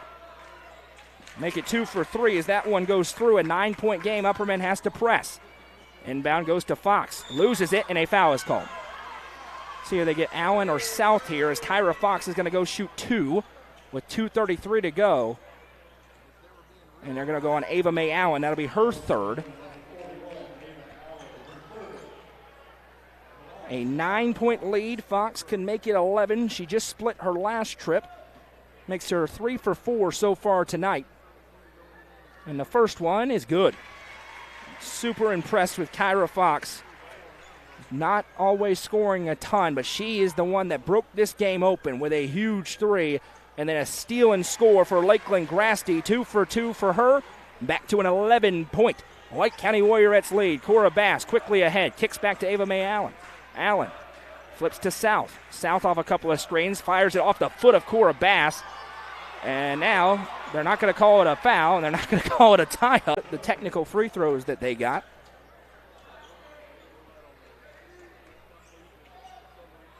First one through for Ava Jones. See if we can get a score update on that Cumberland County Stone Memorial game. With 5:14 to go in the fourth quarter, Cumberland County was up 39-35. That, of course, a big rivalry. As Jones goes 2 for 2. Sparta has their largest lead of the game now at the free throw line with a 13-point advantage. Maggie Butler sends to Auburn Johnson, who's in the game for the first time. Delenti off a couple of screens, steps back, triggers the 3, and no good, missed it. Rebound tipped out of play. It stays with the Lady Bees. 1:55 to go. Going to be a really nice win for White County on their home floor.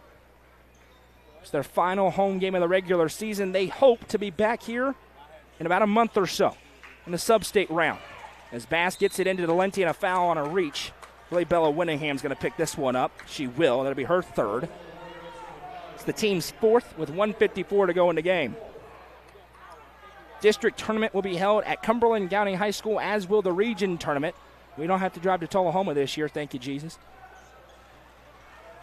White County with this win tonight will clinch a first-round bye. They'll clinch the 1 seed, which means they are into the region tournament. No matter how they finish, as Delenti drives in, throws it up and is fouled. Ava Jones is fouled out of the game. And Taylor Delenti is going to shoot 2 with the Sonia Brown with American Way Real Estate free throw line.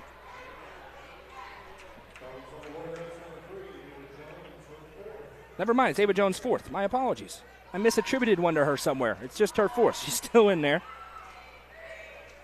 Delenti's first free throw is good. My bad, Ava Jones. Next one is good. 2 for 2 at the line. Back to an 11-point game. 1:49 to go.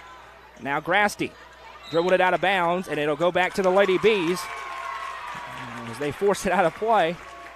And Coach Dodgen puts the ball on his side to give the coaching orders. Yeah, that's the way to make sure you get enough time. Cora Bass hands off to Delenti. Now Maggie Butler back to Delenti. Thought about the deep one. Great closeout by Clark. Instead, Delenti inside. Steps through, missed it. Too strong. Ava Jones' effect has been felt all night long in that paint. Here comes Kyra Fox. Fox gives it to Jones, and we have a collision and a foul on Maggie Butler. And now both Butler twins will have fouled out. This will be 2 free throws for Kyra Fox. And this is taking a long time with the outcome no longer in doubt because of all the fouls. We will have a late start to the boys' game.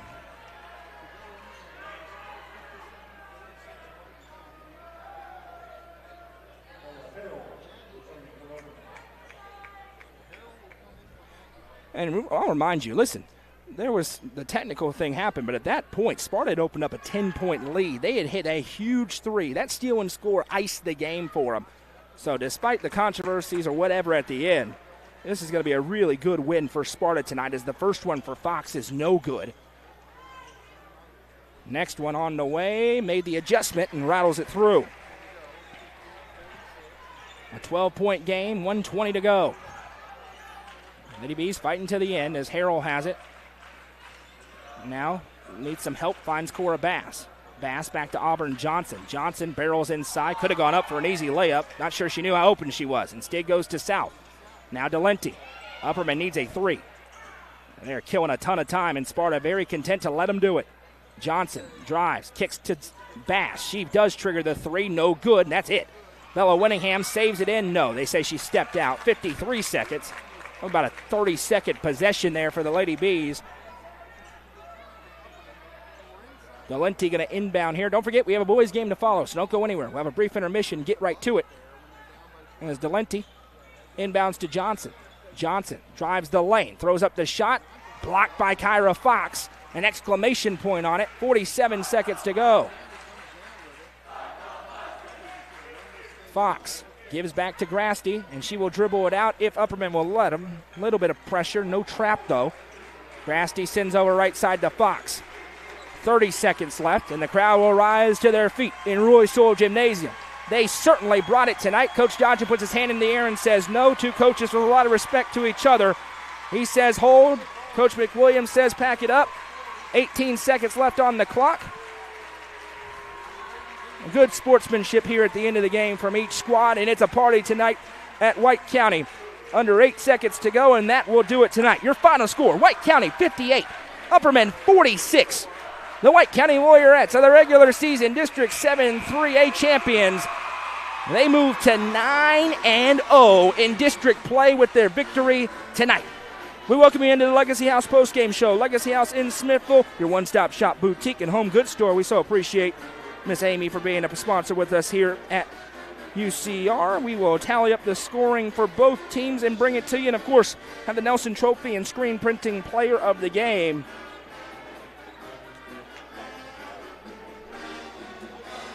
Scoring from the game is as follows. First for the Lady Bees, who fall to 22-6 on the season, 6-3 in the district. It was 17 points for Gracie Butler, who fouled out relatively early in that fourth quarter. 9 points for Maggie Butler tonight, all from behind the arc.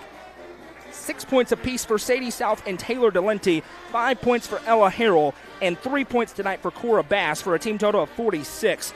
For the victorious White County Warriorettes, extreme ballots up and down the stat sheet this evening. Bella Winningham leads them with 13 points, and then 3 different Warriorettes with 12 tonight. Ava Jones, Gracie Clark, and Lakeland Grasty all with 12 points, and all with different portions in the game when they decided to really make their presence felt. It was early on, Gracie Clark with 7 points. Then in the third quarter, it was Bella Winningham, 3 threes. Lakeland Grasty hitting those mid-range jumpers throughout. Balanced up and down. I mentioned Kyra Fox with 9 points tonight, 7 of which came in the fourth quarter, for a team total of 58. It's time for the Nelson Trophy and screen printing player of the game tonight. Take your pick, but I'm going to go with Bella Winningham. They needed some big buckets. Upperman took a 6-point lead, and then all of a sudden Bella Winningham went unconscious from long range, and she is going to be the Nelson Trophy and screen printing player of the game tonight. Bella Winningham propels the Warriorettes to a 25th victory of the season. So let's take a look at the future here, as Cumberland County was up by 8 with 34 seconds to go. So let's live in a world, if we will, that Cumberland County is going to win that game. What do we know? White County's the 1 seed in next week's District 7 3A tournament. No question about it. They are into the region tournament at 9-0. Upperman falls to 6-3. Cumberland County goes to 6-3. Livingston Academy is 5-4. Stone Memorial 1-8, and DeKalb County at 0-9. So DeKalb County is going to be the 6th seed. Stone Memorial is going to be the 5th seed. Everything else is up in the air.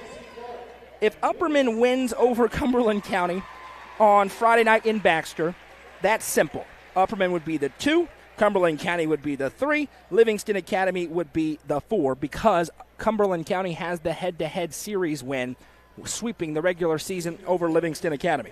If Cumberland County defeats Upperman on Friday night, it's chaos, because Cumberland County would be the 2. They get up to that 2 line. They would be 7-3 all alone at 2. Livingston Academy, if they were to beat who do they have? They play White County on Friday night. So if White County beats Livingston and Cumberland County, you see what I'm saying. We're going to break it all down for you tomorrow on the UCR Basketball Show. It gets very, very chaotic on Friday night.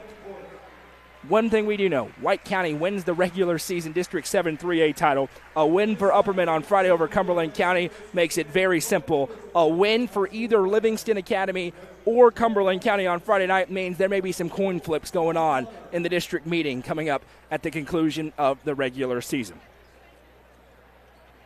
Some festivities being held at Center Court here in Sparta. That will delay the start of our boys game even further, which was supposed to start in about 8 minutes or so. It will not start in 8 minutes or so. But when we do get back to action about 3 minutes away from tip-off, we'll have another Crouch Team with Highlands Lake Real Estate pregame show. White County wraps up the regular season District 7 3A title tonight with a big second-half victory over the Upperman Lady Bees. Your final score, White County 58, Upperman 46. We'll have much more to come from Roy Sewell Gymnasium. Don't go anywhere. We'll be back in just moments.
Welcome back. It's time for another Crouch Team with Highlands Lake Real Estate pregame show. Moments away from the boys' game between the visiting Upperman Bees and the hosting White County Warriors.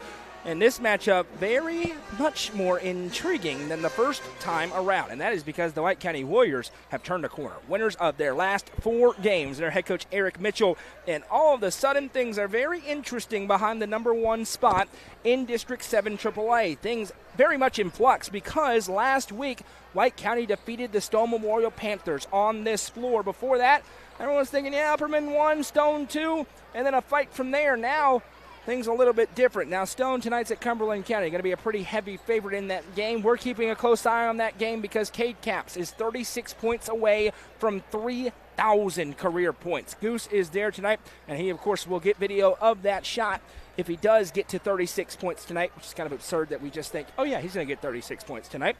But we do think that he probably will get 36 points tonight. But in the district now, Upperman's already clinched the 1 seed. Stone Memorial sitting at 5-3. Livingston Academy at 4-4. White County at 4-4. And White County and Livingston will face off come Friday night. Meanwhile, Stone Memorial probably still going to be able to hang on to that seed. They have Cumberland County tonight. They have DeKalb County on Friday. It had to be a really big upset. But the battle for the 3 is very much alive, and White County's a part of it. If they can steal one tonight against the Bees, all you know what could break loose in District 7 AAA. But that will be easier said than done because the opponent for the Warriors tonight is the consensus number 1 team in the state of Tennessee. They are the number 1 ranked team in the BCAT poll, in the Gannett poll, in the Tennessee Sports Writers Association poll, in the UC Top 5, and they have been dominant. 21-2 on the campaign, and unblemished 8-0 in District 7 AAA. They've won 11 games in a row, and of their 21 victories, 18 have been by double digits. They have 1 game in district play that was not won by double digits. These 2 teams met back on January 21st in Baxter, and it was a dominant 74-49 victory for the Bees, led by their Mr. Basketball, Ty Cobb, who has simply been sensational.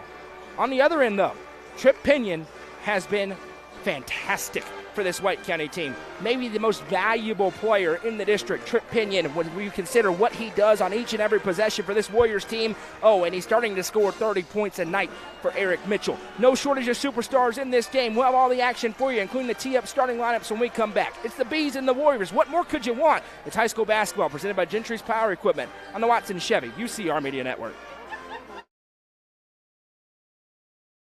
Gentry's Power Equipment is proud to be the presenting sponsor of Upperman Basketball on UCR. Located at 755 Buffalo Valley Road in Cookeville, Gentry's Power Equipment is your local steel dealer. With a huge selection of outdoor power equipment, including chainsaws, blowers, trimmers, mowers, pressure washers, and more. They are your local one-stop shop for high-quality equipment. Locally owned and operated, Gentry's Power Equipment is proud to support Upperman Athletics and UCR. Discover this stylish and modern 3-bedroom, 2-bathroom home with an open split bedroom floor plan designed for comfort and convenience. With 3,318 square feet under one roof, plus a bonus room over the garage and 1,400 square foot basement. Located in the Brookstone subdivision, this home is just minutes from Cookeville. The builder is also offering up to 3% in closing cost assistance. Call Sonia Brown with American Way Real Estate at 931-979-7145.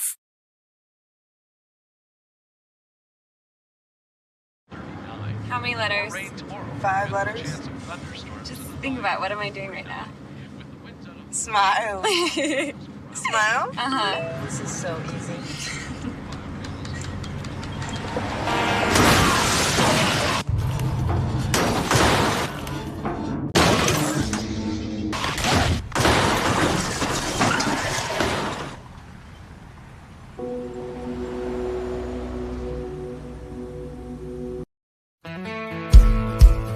Let the bidding begin.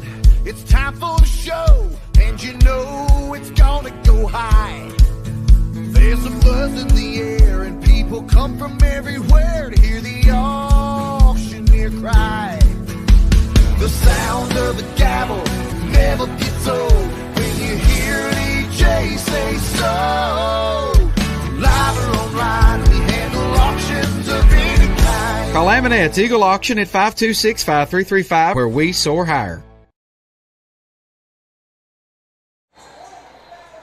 Welcome back as we get ready for action here in the boys' game between the White County Warriors and the Upperman Bees. Let's get to the tee-up starting lineups. Tee-up, your hometown state-of-the-art indoor golfing experience. Starting for the Upperman Bees and their head coach Bobby McWilliams with a record of 21 victories and 2 defeats. They are an unblemished 8-0 in District 7 AAA.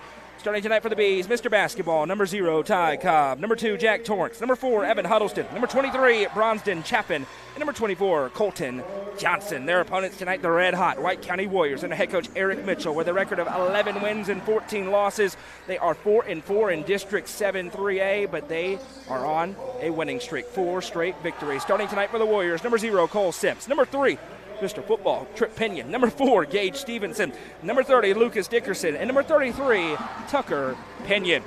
I'm Noah McKay. That's Madison McKay along with us. Happy to be with you tonight from Roy Sewell Gymnasium. A packed gym.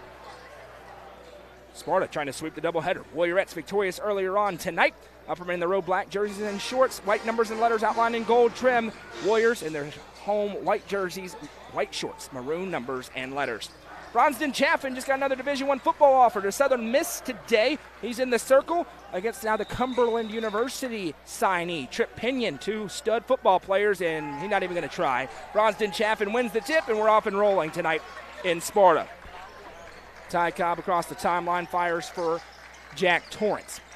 Torrance to the top of the key finds Cobb. Mid-range turnaround shot, no. Rebound down, tipped around. Colton Johnson over Pinion, able to grab it. Johnson back to Ty Cobb. Second chance on the possession here. A small lineup for Sparta to start. They'll bring Nate Griffin off the bench. He's been really, really good past couple of weeks as Cobb puts up the shot. A lot of contact, no call. We play on. Out of bounds was Cole Sims, so it'll stay with the Bees. 7:27 to go in the first. Sparta needs to be able to play very physical on the defensive end against these big Bees. As now Cobb in the mid-range, 3rd time's the charm. Ty Cobb with his first 2 of the day.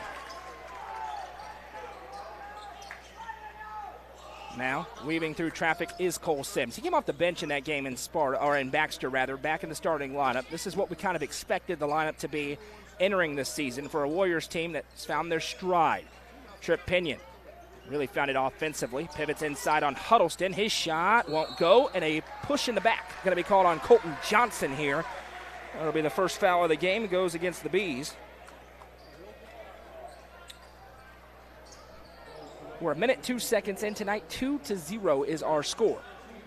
Pinion to inbound from the baseline for the Warriors. Bounces for Gage Stevenson. Now he sends out Tucker Pinion. Pinion finds Tripp. Now Cobb picks him up. That's the matchup we want to see tonight. Tripp against Ty.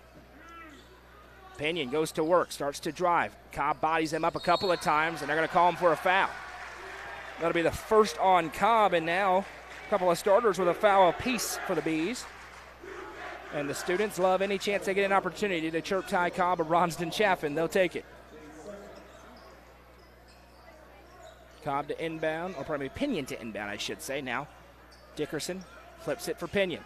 Evan Huddleston typically picks up the other team's number 1 option when they're in the man-to-man. He does tonight again.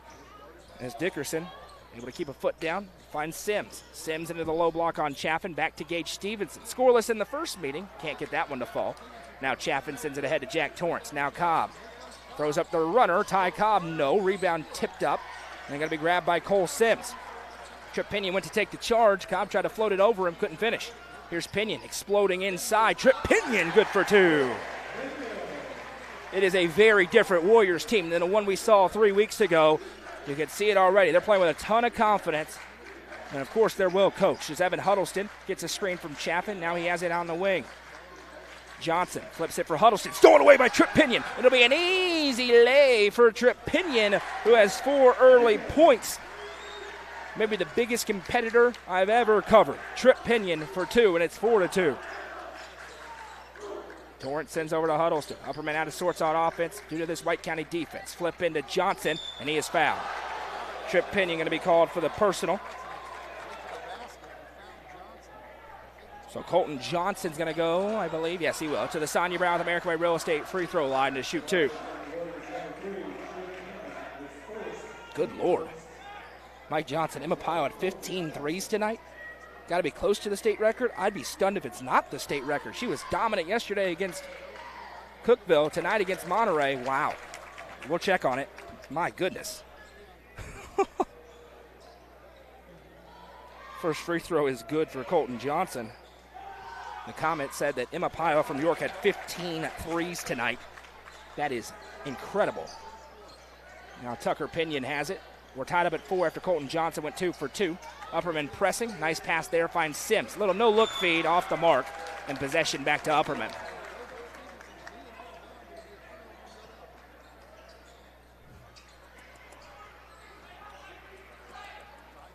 Cobb bringing it up.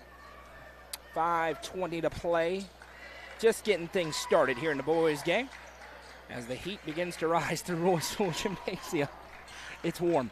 Cobb flips over to Johnson. Colton Johnson playing pretty well here recently. Coming into his own. Most of the guys who played football have found their stride for the Bees and for the Warriors. A lot of multi-sport athletes tonight. Chaffin turns baseline. Great defense by Gage Stevenson. He's forced to flip it back out to Jack Torrance. Torrance off a screen, drives inside, finds Bronston Chaffin. Chaffin throws it up with the right hand, can't get it to fall. Rebound tipped by Johnson, and Cole Sims out and running. Sims from behind, tipped out by Huddleston, so it'll stay with the Warriors. Sims was trying to keep it away from Cobb, and Huddleston chasing on that backside, able to tip it out. 4:41 to play in the first quarter, tied up at 4.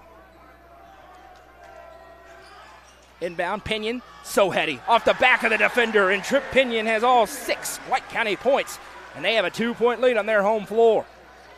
Mentioned in the girls' game, this is a bona fide home court advantage. It is tough to come into Sparta and beat White County, girls or boys. Cobb, back to Torrance, now Chaffin. Right side for Cobb, he's going to trigger the tray, no good. Ty Cobb a little bit cold to start the game, a welcome sight for White County. Here comes Trip Pinion into the half court. Pinion with a crossover. Steps back, now fires it out to Dickerson. He can really shoot it, and he buries it. Lucas Dickerson sends him into a frenzy as he rains home the triple, and Sparta has a 5-point lead over the number 1 ranked team in the state. Bobby McWilliams wants to talk about it, and that'll really whip him up. A Swallows Insurance timeout on the floor with 3:57 to go in the opening quarter. Get some score updates here on the EJ's Barnes scoreboard. DeKalb County leads Livingston 14-13. Very interesting there after 1. Cookville leads Smyrna 18-16 after 1. Very important game for both those teams, Livingston and Cookville.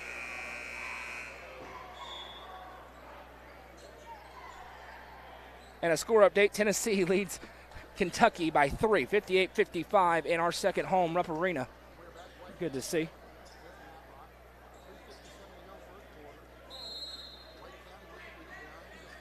And remember, K-Caps is on 3,000 watch.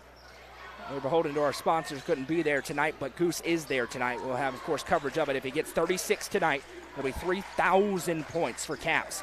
Johnson, football throws it inside to Cobb. Outlet for Collier Bush.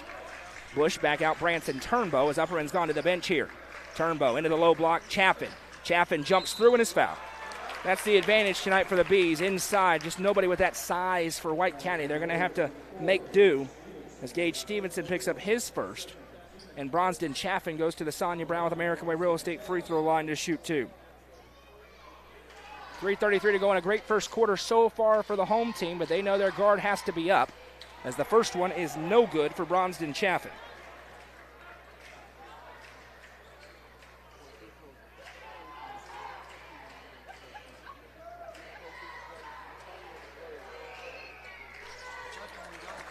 Second one is good for Bronston, and he splits them back to a 4-point game. Pinion ahead to Stevenson. That is methodically breaking the press. Over to Dickerson. Hit a 3 earlier to force a timeout. Now Pinion drives, fires it across to Sims. Underneath the basket, back out Dickerson. Now he goes into the mid-range. Shot blocked from behind by Bronston Chaffin. Now Ty Cobb pushing it ahead with a ton of speed. Flips it over to Johnson for the 2. The Ty Cobb effect there. You got to respect him. And he dishes it over unselfishly. Back to a 2-point game. Sparta looking for an answer here. Pinion across the timeline. Skips it across to his brother Tucker. Tucker has a pass tipped by Cobb. Tipped again by Tucker to Stevenson. Now Sims drives. Throws up the runner. Banked it in good. The bank open on a late night in Sparta. Now quickly ahead, Turnbow finds Cobb. Baseline drive and a foul. Let's stay on the floor. Cole Sims will pick up his first personal. It's the team's third. 2:45 to go in the first.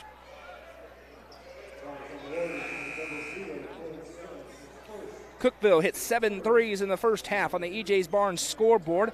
They lead 38-27 at the half against Smyrna. Pickett County leads Gordonsville 23-17. Jay Foster back for the Tigers. A big boost. One of the better players in the Upper Cumberland. Back for Coach Greg Bibb. Pickett County's already wrapped up the district, but they do lead against the Tigers tonight. Turnbow into Landon Hall. Hall pivots in the baseline. Swiped. Gage Stevenson with a great block. And now Tucker Pinion spins into the low block. Fadeaway off the glass. Good. White County shooting a great percentage from the field. Their lead back up to 6. Upperman ice cold from the field on the other end. Credit the defense of Sparta. Collier Bush over to Ty Cobb. Cobb going to trigger it. 4-3. No, another miss. 0 for 2 from long range so far for Cobb. And Sparta trying to capitalize on that cold start. Pinion bounces it over. I mentioned they beat Stone on this floor last week, 62-56. Gave them all sorts of momentum. Score update, speaking of, on the EJ's Barnes scoreboard. Stone Memorial leads Cumberland County 21-12 at the end of the first. Collier Bush pushing it ahead. Bush sends it over to Landon Hall. Now Turnbow in the low block. Finds Chaffin. Chaffin inside. Pinion went down. No call either way. Both teams wanted it. And instead it's just a miss. And Coach Mitchell urging on Trip Pinion to go. He does. Into the low block. Kicks out. Tucker, 4-3. No. Rebound down to Turnbow. And now here with a head of steam is Ty Cobb. He bobbled it out of play. Lost it. Possession back to Sparta. And that gets the crowd all into the game. Johnson, Torrance, and Huddleston back in for the Bees. Cobb, Bush, and Chaffin out. 1:21 to go in the first. Ooh, man. They are chirping at Ty Cobb. Remember this moment as Cole Sims pulls up in the mid-range. No, that is just the worst idea in the world in quarter number 1. Here goes Evan Huddleston ahead. And it was an aggressive chirp at Cobb. It looks good now. Right side Huddleston. Baseline drive swiped again by Tucker Pinion. It stays on this end with the Bees.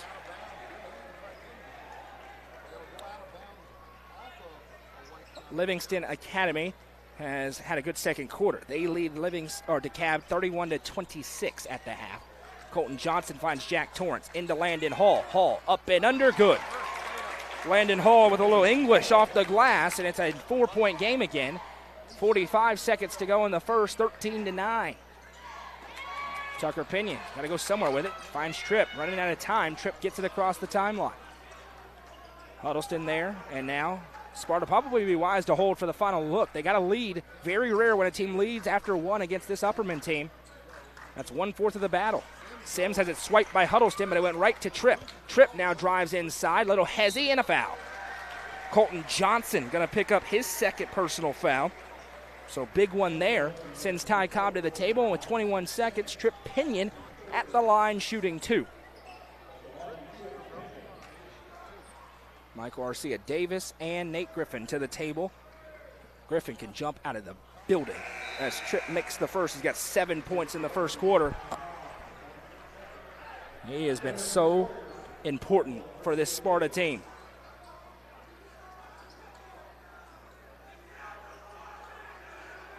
Next one for Pinion. Takes his time. Can't connect. Rebound down to Landon Hall, and Upperman with it. Down 5, 18 seconds to go in the first. There goes Cobb, waiting. And now 8 seconds for Ty Cobb. 7, 6, sends to Chaffin. Now Huddleston, back to Chaffin. Gonna line up the 3, and it's good. Bronsden Chaffin hits a Sonia Brown with American Way Real Estate 3 to cap off a strong quarter for White County. After 1, it's White County 14, Upperman 12. This is high school basketball presented by Gentry's Power Equipment on the Watson Chevy UCR Media Network. Livingston Regional Hospital is Livingston's hometown hospital. Located at 315 Oak Street, Livingston Regional Hospital provides compassionate, quality care for all patients from local people you can trust, so you can count on them to treat you like family. Their excellent staff offers years of experience and training to meet the needs of all patients. They understand the importance of providing care in a professional and comforting manner.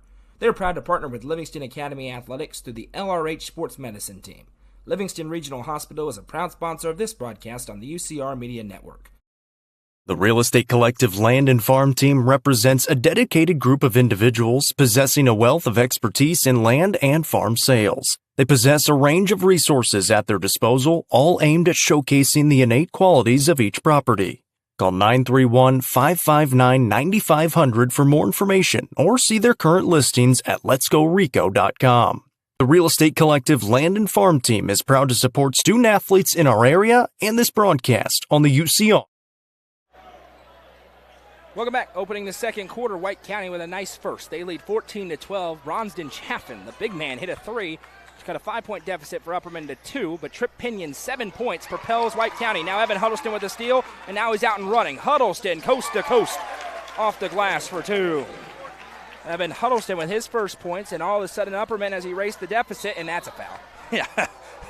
And then hitting into the bleachers. Hopefully everybody's okay. Everything very close here in Roy Sewell Gymnasium. Evan Huddleston got his money's worth on that foul. Branson Turnbow to the table. He's going to check in for him. Let us know in the comments who you are, where you watch from, who you're cheering for. Happy to be along with you this evening from Sparta, Tennessee. We'll be back with you tomorrow for the UCR basketball show. A lot to get to in that one with myself and Jacob Benson. Now that's a dangerous pass that somehow Davis able to grab. Now it kicks out left side. Dickerson hit one in the first quarter. Can't hit that one though. Chaffin tips the rebound and goes down to Turnbow. Turnbow ahead to Cobb. Cobb finds a wide open Jack Torrance. No. Rebound down. Bronsden Chaffin has it. Throws it up and is fouled. Bronsden Chaffin throwing his weight around a little bit. I believe Tucker Pinion going to pick up this one. He will. So that will be the first on Pinion. It is the first in the quarter against White County. And Bronsden Chaffin is 1 for 2 so far. Back at the Sonia Brown with American Way Real Estate free throw line where he gets the roll there. Ty Cobb just 2 points in the opening frame. Trip Pinion has that effect on people sometimes. We'll see if he can get rolling. The students chirped him very loudly, and that usually ends in pain. 7:12 to go in the second quarter. Pinion with a nice crossover, gets across into the half court. Now Dickerson back to Pinion. Rocking the mullet. Trip Pinion in all its glory. Not hidden by a helmet. Now bounce it in. Room to operate, kick out for Pinion. Pinion into the mid-range, skies up, can't finish. Rebound, long one, run down by Sparta. Garcia Davis able to grab the board, now left side. Pinion, second chance for White County with 6:43 to go in the second. 15-14 our score. Upperman with a narrow lead. Garcia Davis sends over to Pinion. He's going to trigger the tray. Tucker, no. Rebound down by Branson Turnbow, and he'll flip it ahead for Cobb. Ty Cobb, 0 for 2 from three-point land, gives off this time to Turnbow. Bronsden Chaffin drives and kicks for Landon Hall. His mid-range pull-up won't go. Both teams struggling from the field in the second. Now diving on the floor is Turnbow. Pinion possesses. Now Trip Pinion across the timeline. Pinion puts it between the legs, drives inside, right-hand lay. So smart. Trip Pinion with a game-high 9 points. Sorry about the earthquake. Cobb starts to drive. Euros through and is fouled. I'm going to say on the floor. See who they get on this one. A couple of different Warriors in the area. They're going to get Michael Garcia Davis. His first, team second. Colton Johnson in for Bronsden Chaffin with 6:03 to play in the second quarter. Stick around during the Happy Hiller halftime show. We'll be joined by Warriorettes head coach Michael Dodgen. Talk about their big victory tonight. As Torrance sends over to Cobb. His three ball's on the way. No. Rebound down. Landon Hall just too tall inside. Now Hall skips it back out to Torrance. Left side Cobb. Cobb flips it back across to Turnbow into Hall. Tic-tac-toe. Can't finish. Rebound down to Garcia Davis. And Sparta with a 1-point lead regains possession. Upperman getting some looks, not falling. Sparta capitalizing. Here's Pinion. Flip pass back. Dickerson, head fake. Now the three. No. Rebound down. Colton Johnson at 6'4", able to muscle it away. Now here's Cobb. Fires it across and intercepted. Dickerson tipped it, and it goes right back to White County. First time in a long time that a first quarter has not been dominated by Upperman. Credit the Sparta defense. Tucker Pinion bounces it back out to Dickerson. Now Garcia Davis. They're really leaving him a ton of room to operate. The chess match is on. 3 different Bs at the table. Going to check in at the next stoppage as Pinion floats back. And now this is what White County does in the past couple of years. Now Arcia Davis is going to drive, throws it over his head. No. Johnson with the rebound. They get a little advantage. They're going to pump the brakes, and you can't blame them. Cobb, Euros inside, big collision. What are they calling? It's a block. Okay, we were waiting. It is a block as Pinion was sliding in. It's going to go on Tucker. It'll be his second. The crowd doesn't like it, but he didn't have that guarding position. He was sliding over to stay in front. And with 4:43 to go, Collier Bush, Ronsden Chaffin, and Evan Huddleston back in for Upperman to go along with Ty Cobb and Colton Johnson. Griffin, Arcia Davis, Pinion, and Dickerson there for Sparta. Bush flips it into the corner for Ty Cobb. Now back to Collier Bush. Bush works it across for Huddleston. Shadowing Cobb everywhere he goes, as you should. Huddleston goes to Cobb. Into a posting up Colton Johnson and a foul for a reach. Going to go on Nate Griffin. This will be the 4th team foul already against White County. They just 1 against the Bees. Nate Griffin picks it up. Subs into the game. Stevenson back in. And Keon Lewis into the game. A little bit of size off the bench for Eric Mitchell. Cobb from the baseline. Little flip play for Cobb, or Chaffin rather. Now he'll flip it across to Cobb. No good. A very rare, easy bunny miss for Ty Cobb. He is out of sorts a little bit here. In for Sims. Sims kicks out Stevenson. Now looking inside, Sims able to bobble and regather. Kicks out Dickerson. Now Pinion. And you're going to see some long possessions. Pinion spins inside. Trip Pinion off the glass for 2. 11 for Trip Pinion. Back to a 3-point White County lead. Quickly ahead, Collier. Bush triggers the 3 and hits. Asanya Brown with American Way Real Estate 3 for Collier Bush. Upperman needed that one. We're tied up at 18. Now Pinion has a trap arrive, and a timeout going to be given to Eric Mitchell. Swallows Insurance timeout on the floor. As we've got a good one starting to develop.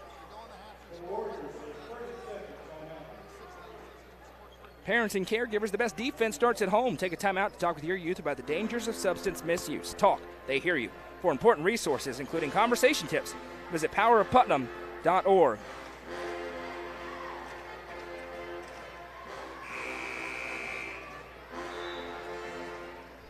18-18 our score, all knotted up. Mentioned very different matchup than the first one. Sparta, red hot. You can look at the overall record if you want to. That would be a foolish decision. We have been talking for a long time. At some point, they're going to put it all together. They have done just that. A new-look basketball team is going to be a big problem in the region tournament. Some team's going to overlook them, and they're going to sneak up and beat them. Remember, I said that. 3:40 to go in the second quarter. 18-18. They're trying to do that tonight to the Bees. Back and forth, Pinion. Left side, Dickerson. Now Sims. Dribbles inside. Now across the lane. Swiped and a foul. Landon Hall going to pick up his first personal. 3:26 to go. That's the second team foul against Upperman. Pinion to inbound. Gets it into Sims. Swiped away on the way up by Evan Huddleston. And now Huddleston in the half court. Finds Landon Hall. Upperman running the floor lethal. Landon Hall lays in his second basket of the evening. Upperman back in front by 2. They've scored 4 straight. Now Sims has it poked again by Bush. Gets it back and then a foul. Bush going to get tagged with a reach. Collier Bush will pick up his first, team's third.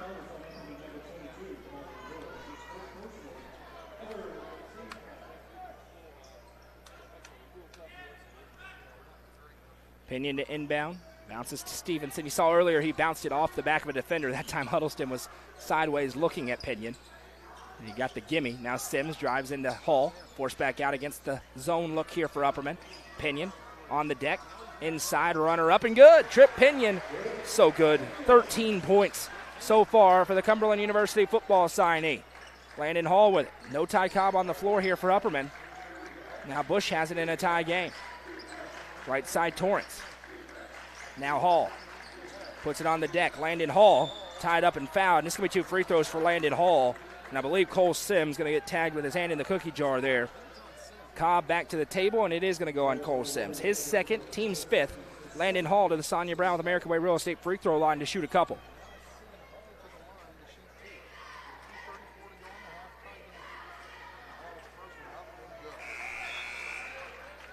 First one for Hall is good.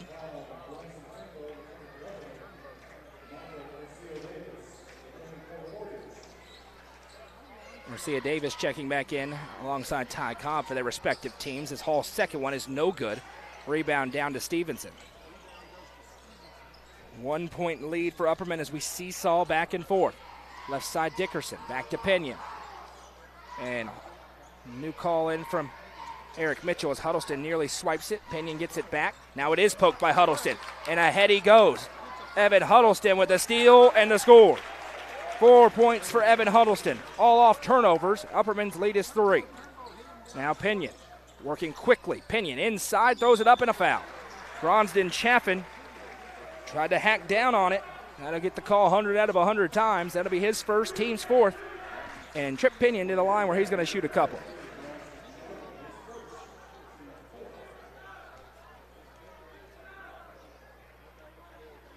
First one for Pinion is no good.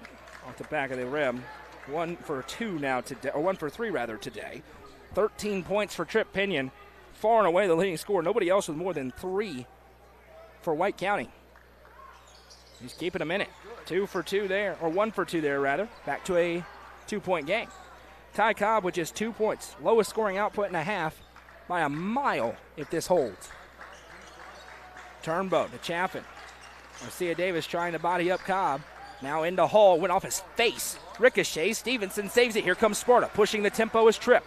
Pinion weaving through traffic. Pinion has it poked, gets it back. Poked again, goes out to Dickerson. Now they swing it over. 3 ball for Lewis. No, rebound down. Bronsden Chaffin has it. And now the Bees running the floor again. Huddleston off the feed, no good. Rebound ricochets around. Lewis pushing it ahead. Marcia Davis going to drive inside. Blocked. And a foul is called on Evan Huddleston. It's his second.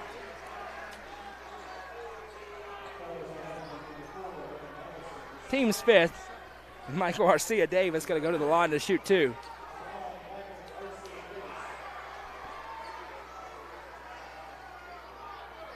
Bobby McWilliams gets an explanation, kind of nods his head. Not sure if he's pleased with it or not.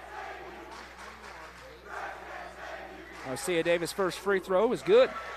Mentioned didn't play in the first meeting. Making an impact here on the defensive end and now on the stat sheet.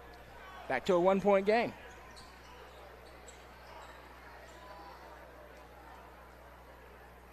Remember, Sparta fighting very hard. They have a avenue to all sorts of different seeds as he goes 2 for 2. Upperman locked into the 1, but they've made it very clear. They are trying to not let off the gas at all. Right now, Sparta giving them everything they want. Hall with it. Into Cobb. Posting up now is Ty Cobb. Turnaround shot for Cobb off the glass. Good for 2. One way or the other, Ty Cobb's going to get his. Back to a 2-point Upperman lead. 1:04 to go here in Sparta. Marcia Davis turns up the Jets ahead. Now he fires it across to Lewis. Tries to jump with Chaffin, and that's blocked away. Chaffin ahead to Cobb. Ty Cobb, baseline drive, gets free. Ty Cobb hacked. And Stevenson got his money's worth and then some. Cobb got hit up high.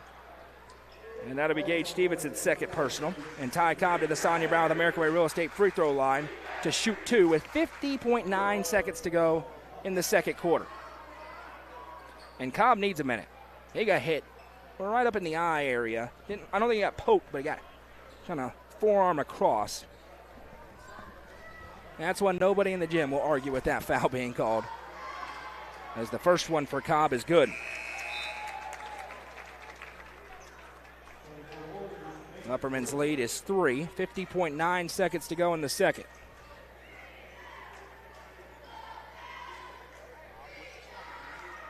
Two for 2, nothing but nylon for Ty Cobb. Jack Torrance going to check in for Landon Hall. It's interesting how Sparta plays this final 50.9 seconds in the half. Are they going to try and go quick? Will they hold content with the worst case being down 4? Upperman, of course, could try and force some turnovers. They've done a few of that.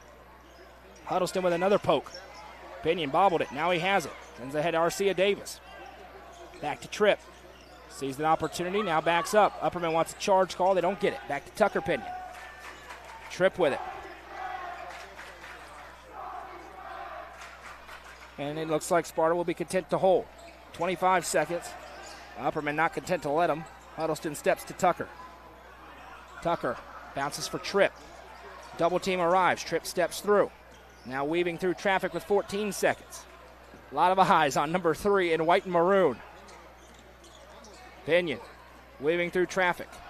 5 seconds. He's got to go. Tries to drive on Huddleston. Gets inside. Pinion throws it over his head and finishes. What a finish for Tripp Pinion to cap a great first half for him, and we absolutely have a ball game tonight at Roy Sewell Gymnasium. After 2, it's Upperman 27, Sparta 25. We'll be joined by Michael Dodger when we come back on the Happy Hiller Halftime Show. This is high school basketball presented by Gentry's Power Equipment on the Watson Chevy UCR Media Network.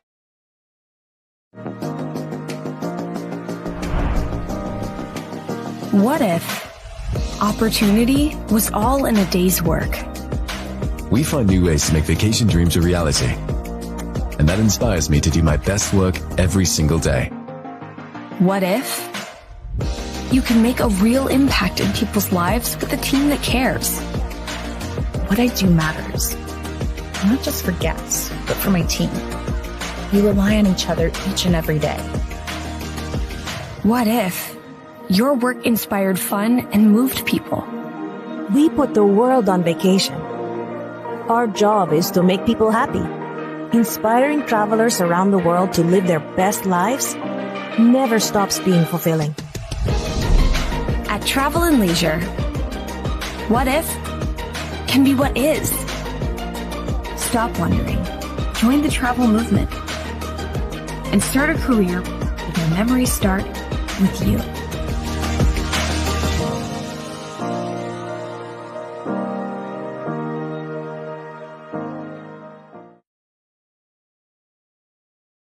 Welcome back. It's time for the Happy Hiller Halftime Show. At the break, it's Upperman 27, White County 25. In the first half of our doubleheader, the White County Warriorettes wrapped up the regular season 1 seed in District 7 AAA regular season district champs. 58-46 victory over the Lady Bees. We're joined by White County head coach Michael Dodge. Coach, thanks for taking a few moments. Another exciting atmosphere tonight, as you would expect in District 7 AAA. You're able to have a big second half and win it. Overall, how do you assess how the girls played tonight? I thought we played pretty good there towards the end of the third quarter, start of the fourth. You know, that start of the third quarter, I thought both teams back and forth. We made a 3, they made a 3. We went back and forth at each other, and that's what good teams do.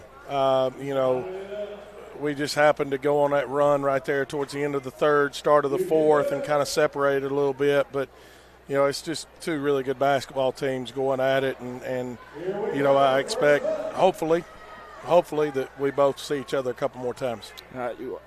You also clinch a spot in the region tournament. You know that by nature of your first round bye. And looking at the stat sheet tonight, I didn't even realize it till the very end, the balance you had. 3 girls with 12 points, another with 13. We talk about the amount of weapons your team has. Is that maybe when you're at your best, when everybody's contributing? Maybe not with 30, but giving you that consistency of production. Well, you know, the way that Coach McWilliams plays defensively, they're really good defensively. I like to think we're pretty decent defensively too, but you know, they do a lot of good things, and they come up with a lot of different schemes and stuff. And, you know, I'll be honest with you, yes, we had 4 girls in double figures, but I think the 5th one was Kyra Fox with 9. Yep. I mean, you know, she stepped up and played really, really well for us since inserting into the lineup after Ashlyn got hurt. And, you know, she does a really good job defensively. And I, you know, with Ava, you know what you're going to get. With Gracie, you know what you're going to get. Bella's going to knock down some shots. Lakeland, when Lakeland gets to the middle of the paint and gets to about that 8 to 9 foot range, she's pretty good. And she's good all the time, but she's pretty deadly from that 8 to 9 foot range. But, man, I'm going to tell you, you had a display on the floor tonight with 2 teams that went at it and played and competed at a high level. I mean, it was a high-level intensity basketball game in this gym. And, I mean, great crowd, great atmosphere. I'm proud for our team, and, you know, we'll move on and get ready for the next one. You have obviously had a great run through the regular season at 9-0. You're the 1 seed. You had Livingston on Friday night. With this tournament looming, this 1 game to go, what's the mentality knowing the records go back to 0, and in 7 AAA, every time you go out, it's going to be a dogfight? Walk me through the mindset of you guys as coaching staff, what you're trying to get through to the players right now. Well, obviously, we got 1 more to go. You know, and we're going to go on the road and play Livingston, and we're going to go compete and do what we're supposed to do and go try to win that ball game and play the best that we can. And then we're going to have basically a week off for us to fine-tune some things and get some people ready. and do some different things there. And obviously we're going to get the winner of Livingston and Stone after what happened tonight with I think that's right, with Cumberland County winning. Maybe I'm wrong. There is a potential weird stuff would have to happen. Yeah, weird stuff would have to happen. That's right. the likely scenario. Right, yes, yeah. you can go down the rabbit hole, as you know. If right. a bunch of weird stuff happens on Friday. Nothing would surprise me in this district at any time because all the teams are so good and they're so well coached. But we'll have a week there to get everything ready. Obviously, whoever we're going to play is going to play Wednesday. And then we'll have, a day to prepare and get ready for Friday. And there's a lot of different scenarios that are going to take place. Stone's going to get a new player. You still don't know who you're playing yet in that 4-5 matchup. Still don't know who's going to be the 2-3 seed. Obviously, Cumberland County and Upperman are going to play Friday. And this district's so tough. People don't understand it until you get in this district, how tough it really is. And everybody on the outside can sit there and say, hey, guys, that team's not very good, that team's not very good. Until you're in this thing for 3 weeks from the months of January and February, you have absolutely no idea how tough this district is and the atmospheres that you have to go play in and the gyms that you have to go play in, the coaches that you have to go up against, the players you have to go up against. And I'll be honest with you, we all, Delonte and Sadie South are great shooters, and, we try to limit what they do. I thought Gracie Butler and Maggie Butler played really well tonight. I thought both of them did some good things for Coach Williams. And I'm going to be honest with you, I think Errol Harrell keeps getting better every single game for them. But, I'm proud of our kids. We went through a stretch. I think Upperman went up 6, maybe 7, I think, in the second quarter. Yep. And we kind of battled back and got it to a 1-point lead or 1-point deficit at halftime. And, we just showed some resilience and came through the win. Last one for you here, and maybe it's nothing. For years, district tournament has been held at Tech. This year, it's going to be at Cumberland County, region tournament at Cumberland County as well. Any difference there going to Cumberland County versus playing at Tech, just basketball-wise? You're used to this time of year, one of the only districts that ends up playing in a big arena. Now you're going to be back in a high school gym. Probably better restaurants than Cookville. No offense to our friends in Crossville, but you're absolutely correct. Crossville does have Buc-ee's. I mean, that's probably a positive to go up there. No, listen, at the end of the day, just tip it up and let's go play. The different atmospheres, Tech's gym's more wide open, which, that can play games with you shooting-wise a little bit. But, we'll just go play and see what happens. But, it's going to be interesting. Obviously the hard part's done. You get a bye to the region, but now you want to host that first-round region game at home. To do that, you got to win a semifinal game. And, that 4-5 game is going to be one of the best games in the state of Tennessee, hands down. I don't care who's in it. That 4-5 game is going to be a great game. And not taking away from the 3-6 game, but that 4-5 game is going to be one of the best games in the state to be played.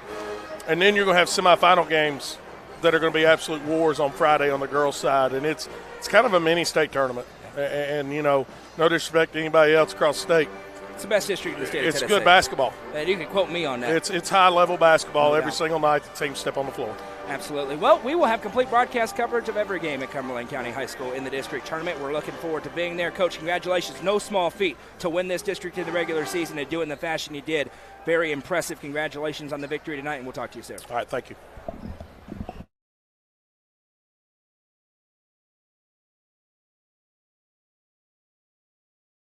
Tee Up is the Upper Cumberland's brand new indoor golfing experience. With 3 state-of-the-art simulators, you can work on some of the world's best courses, all in the comfort of their climate-controlled facility. You want to know how you can improve? See everything from club speed to spin rate in seconds. Conveniently located at 141 4th Street in Baxter. Stop in. Visit them online at teupgolfclub.com or call them at 931-559-GOLF to reserve your simulator today. Tee Up is proud to support this broadcast on the UCR Media Network. The Crouch team with Highlands Elite Real Estate proudly presents this beautiful 3-bedroom, 2.5-bathroom home located just south of Cookville. Boasting 2,700 square feet and a 2-car garage, this home features a very open floor plan with hardwood floors. You'll find great custom touches throughout, including a welcoming covered porch. For more information, visit chadandamycrouch.com or call 931-979-1191 for more information. Watson Chevrolet is proud to present the area's best selection of new and pre-owned cars, trucks, and SUVs. Watson Chevy's staff of experts are ready to get you into your next vehicle with unmatched service and knowledge. Stop in at 2350 Cookeville Highway and test drive the all-new Chevy Trax or Silverado today. And remember, don't buy till you see Jason Fye. Watson Chevy is proud to be the presenting sponsor of the UCR Media Network. Welcome back again. Our thanks to Coach Dodgen for joining us during the Happy Hiller halftime show. Upperman's lead is narrow, 27-25. Score updates on the EJ's Barn scoreboard, Stone is up 45-26 at halftime against Cumberland County. Cade Camps has 18 points, 17 in the second half, would give him 3,000 career points. Cookeville leads Smyrna 46-41 at the end of the third quarter. Livingston leads DeKalb 43-37 at the end of the third quarter. We got a delayed start here because of a long girls game and then homecoming. So we're back to action. Ty Cobb just 6 points in that first half. Trip Pinion led all scorers with 14. He was dominant. Evan Huddleston gives in looking for Cobb, and a foul will be called. Gage Stevenson going to pick up his third personal. 8 seconds into the quarter. And they are bodying up Ty Cobb as you have to do. Inbounds goes to Colton Johnson. He sends over for Evan Huddleston. Now into Colton Johnson. Johnson muscles in, throws it up, and finishes. Colton Johnson has 6 points so far in the contest, and Upperman has its largest lead of the game, 29-25. Sparta led at the end of the first, now tipped from behind by Huddleston. Cobb comes away, now weaving through traffic is Ty Cobb. Right-hand runner, good. Look out. Ty Cobb has 8 now. Despite a slow start, Upperman's lead is 6, and Sparta's got to be careful. Pinion sends it ahead. Upperman, a little bit out of sorts in that first half. A big credit to the defense of Sparta, but another miss for Gage Stevenson. Chaffin with the board sends it ahead to Jack Torrance. Now into Johnson, who is fouled. And this is the fourth on Gage Stevenson. And 2 freebies. Never mind, they do not call it on Stevenson. So my apologies. They called on Lucas Dickerson. That is his first. That'll be a break for Gage. And Colton Johnson to the Sonia Brown with American Way Real Estate free throw line to shoot 2. First one, no good.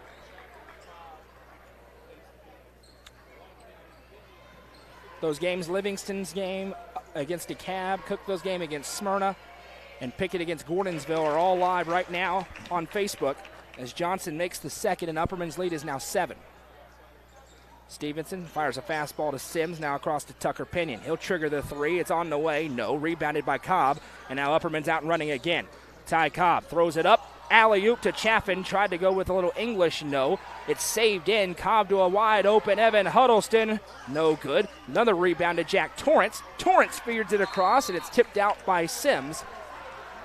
That was when you mix up feeds and fires. You get feeds it across. It will be a baseline inbound for the Bees, who lead by 7.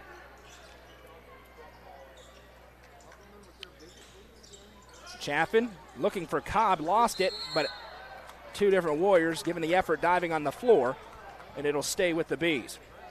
Score update on the EJ's Barn scoreboard. Cookeville lead is now 2 with 2:47 to play against Smyrna. They led by as many as 12 in the second half there. Cobb looking to inbound, going to flip it for Bronsden Chaffin. Stevenson there defensively, now a flip for defensively. Chaffin posting up, swiped away by Trip Pinion. Pinion tried to throw it off Chaffin. Stevenson traveled. Sparta's trying to get out and run, and instead, possession goes back to the Bees, and Austin McWilliams, the assistant on the bench, is saying, let's go, trying to rev up the Bees to go a little bit faster. Huddleston inbounds to Jack Torrance. Now back to Huddleston. Finds Colton Johnson. Johnson skips it across for Chaffin. He had a 3 at the end of the first quarter. He's actually taken more than you would expect him to have. Not a ton this year, but a few. Huddleston finds Cobb. Cobb goes to work. Baseline drive. Weaving through traffic. He stepped out, says the official. And possession goes back the other way to the Warriors. Here comes Tucker Pinion against the press. Bounces back for Tripp. Now a pass ahead. Skips it to Sims. Sims fires to Stevenson. Underhand flip to Sims for an easy 2. That's good half-court offense for the White County Warriors, who cut it back to a 5-point game. Chaffin gets it to Cobb. Johnson inside working on Pinion. Flip pass, and a foul will be called on Trip Pinion for a hold. Not much he can do with big Colton Johnson. It'll be the second on Tripp. Third team foul against the Warriors. 5:46 to go in the third as Collier Bush to the table, and we'll check in. Cobb inbounds it to Chaffin in the corner. Back to Collier Bush. He had a 3 in the first half. Now Huddleston to Chaffin in the corner. Huddleston. Cobb wants it, has it. Turnaround jumper, good.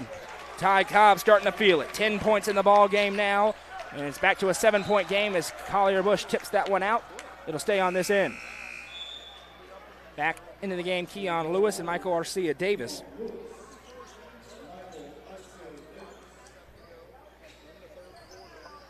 Michael Arcio Davis, one of the all-name team candidates, as Cobb pokes that one free. Pinion able to save it? No, he was stepping out, and it goes back to Upperman as the Bees love to get those quick punch-outs.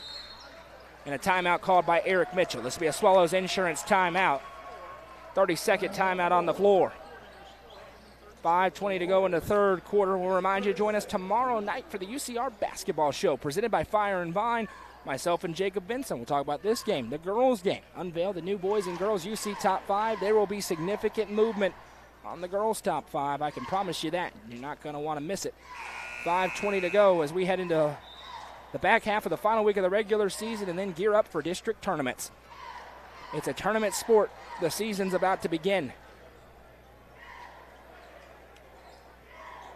5:20 to go here. Upperman has started to slowly stretch a lead, but certainly within striking distance for White County. That's what they're trying to do, make it a 4-quarter fight. Out of the timeout, it'll be Upperman ball on the right side of your screen. Bronston Chaffin catches the inbounds, now sends to Colton Johnson. Arcio Davis trying to body up Cobb. Bush able to keep it in with one hand. Now Johnson left side for Huddleston. Flashing in is Chaffin. Chaffin steps on Lewis. Turnaround shot. Popped out, no good. Rebound down to Trip Pinion. And a chance for Sparta to get the stop after that timeout by Eric Mitchell. Pinion ahead to Arcio Davis. He sends back Keon Lewis. Thought about the tray. Bush steps to him, though. Now wide open is Lucas Dickerson. No good. Rebound down. Colton Johnson. Now ahead Collier Bush. Bush to Cobb. Cobb thinking. Calls over Colton Johnson. Arcio Davis steps out. Now Bush has it. Left side Chaffin. Chaffin weaving through traffic. Wide open, so he'll turn around and bank it in. Bronston Chaffin with the 2. 7 points tonight for Chaffin. Now again, Upperman in the press. Pinion and Pinion. Tucker and Tripp going back and forth. This is Tripp ahead Arcio Davis. He sends over to Lewis, back to Pinion. Steps into the 3. No good, missed everything. And it'll go to the Bees, who lead by 9 with 4:11 to go in the third. And here comes Branson Turnbow into the game for Bronston Chaffin.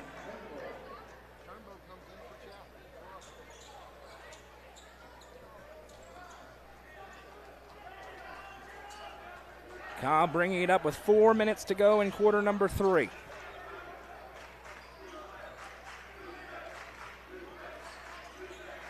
Over to Huddleston. Now Bush.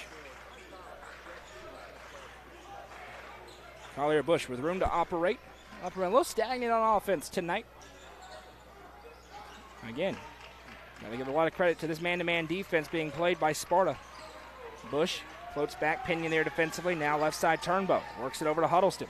Cobb goes inside, wants it, has it in his foul. Arcio Davis got beat to the spot and got Ty Cobb.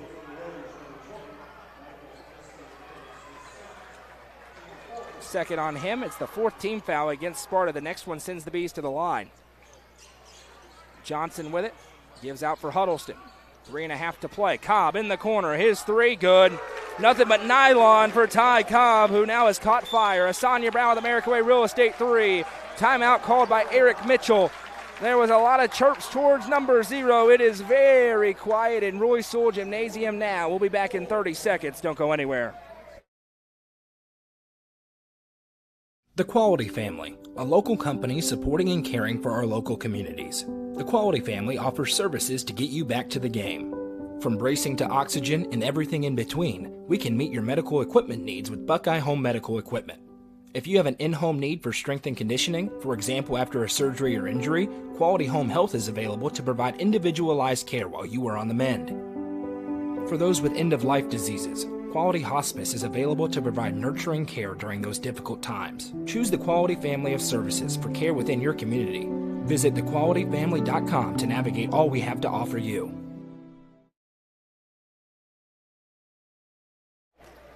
Ty Cobb's really good at basketball, and he is now awake. 7 points in the third quarter for him. Evan Huddleston gets the steal, sends it across to Bush. Now a foot race for it, and Trip Pinion last touched it, according to the official. And possession stays with the Bees, who force another steal. And now the fans who disagreed with the call about who touched it last are really giving it to the official. 12-point game, 3:10 to go. I have no clue who touched it last. It was ricocheting around. They may be right. Probably are, considering. As Cobb has it left side, he's thinking about it. Arceo Davis, and Cobb says, get out of there. Now works away from a screen. Ty Cobb, floater, no. Got his own rebound, missed it again. Another putback, no. Missed two bunnies, and then is going to be called for a foul. Ty Cobb called for his second personal. It's the first team foul in the quarter. Landon Hall checking in. Alongside Bronston Chaffin. Collier Bush out, Ty Cobb out. He's missed a bunch of little bunnies that he's usually really good at, and still has 13 points in the game. Trip Pinion has 14. Scoreless so far in the third. We have a little reach-in. They're going to call Evan Huddleston for it, as the foul count was pretty lopsided. They're going to even that up. Huddleston picks up his third personal. That could be relevant. But now Sparta needs to go on a little bit of a run. Collier Bush checking in for Huddleston as Upperman has expanded their lead up to double digits. The Bees are winners of 11 straight games, 18 double-digit victories. They're 21-2 on the campaign, one loss to in-state competition, in a holiday matchup with Stewart's Creek where everybody was sick. It's just reality as the jumper's up no good, and they got screwed in Florida against a really good team out of Georgia. Turnbow hands off to Bush. Outside of that, it's been dominant every night. Sparta playing very well tonight. Johnson in the low block, working on Pinion. Turnaround shot, and a foul is called, and this is a big one. It's Trip Pinion's third.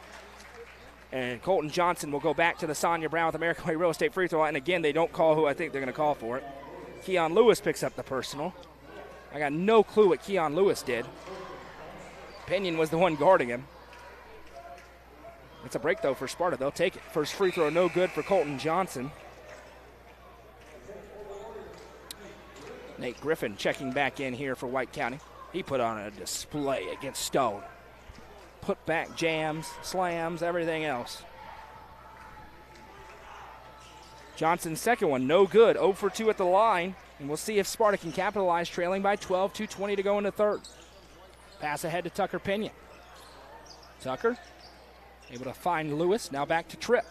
Into Lewis. Lewis from the free throw line against a zone look. Out to Griffin. Triggers the three. Missed everything. But right there for the rebound. The putback is Tucker Pinion. A really nice finish for Pinion to not rush it. Back to a 10-point game. First points in a while for White County. Ty Cobb back to the table alongside Jack Torrance. Hall swiped by Lewis. He got it back. Now Turnbow. Over to Chaffin. Johnson and Griffin going at it in the low block. No pushing and shoving both ways. Hall comes free. Little pump fake. Hall turnaround. No. Johnson's putback is good. Colton Johnson takes out the trash. He's having a big game tonight. Back to a 12-point gap. Tucker Pinion. Little head fake. Able to break the pressure. Arcia Davis poked from behind by Bush. Now Landon Hall has it. Upperman forces another turnover. Here's Turnbow ahead. Branson Turnbow inside and one. Branson Turnbow with the finish. And Upperman starting to flex a little bit. A 14-point game. He can make it 15 at the Sonia Brown with American Way Real Estate free throw line. That goes on Michael Arceo Davis. That's his third. Team's fifth. And subs in for both teams is Lucas Dickerson. Pardon me, that's Cole Sims. 0, not 30. Checking in for Sparta. Torrance and Cobb, as I previously mentioned, in for the Bees. Turnbow's freebie is good. And Upperman's lead is all of a sudden 15 points. Feels like Sparta's playing pretty well, and the game may be getting away from them. They need a run. Swiped away by Branson Turnbow. Ahead to Cobb. Maybe it's stolen right back by Trip Pinion. Never giving up on the play. Trip Pinion and a foul. And this is the third on Ty Cobb with a 1:06 to go in the third quarter. Trip Pinion, relentless pressure on the defensive end. Mentioned, this is a district that has so many good players, but Trip Pinion may be the MVP, most valuable player for his team. Joseph Maynard going to check in for Branson Turnbow. Score up down the EJ's Barn scoreboard. Stone Memorial leads Cumberland County 68-43. Cade Caps is 12 points away from 3,000 career points. as the shot is up. The putback for Keon Lewis. Great basketball IQ for Lewis. 50 seconds to go. 5-0 here in the third. And Goose is going to be very upset if he went to that game tonight instead of here. And Kate Caps doesn't get to 3,000. We talked about it. I said, sure, he's going to get 36. It's Cade Caps. Well, maybe not. It depends on if Coach Caps wants to take him out. Cobb working through traffic, killing the clock down with 30 seconds to play in the third. Torrance back to Chaffin. Now Maynard, a very impressive-looking freshman, size-wise, Joseph Maynard. Backdoor cut for Cobb, goes up and finishes. Pinion was trying to take the charge, and Cobb just went up and over. 15 tonight all of a sudden for Cobb. Upperman's lead is 15. 6 seconds to go in the quarter. Wide opens Nate Griffin. His three is no good. Rebounded by Maynard, and that will do it. A strong third quarter for the road team gives them a comfortable lead. After three, it's Upperman 46, White County 31. This is high school basketball presented by Gentry's Power Equipment on the Watson Chevy UCR.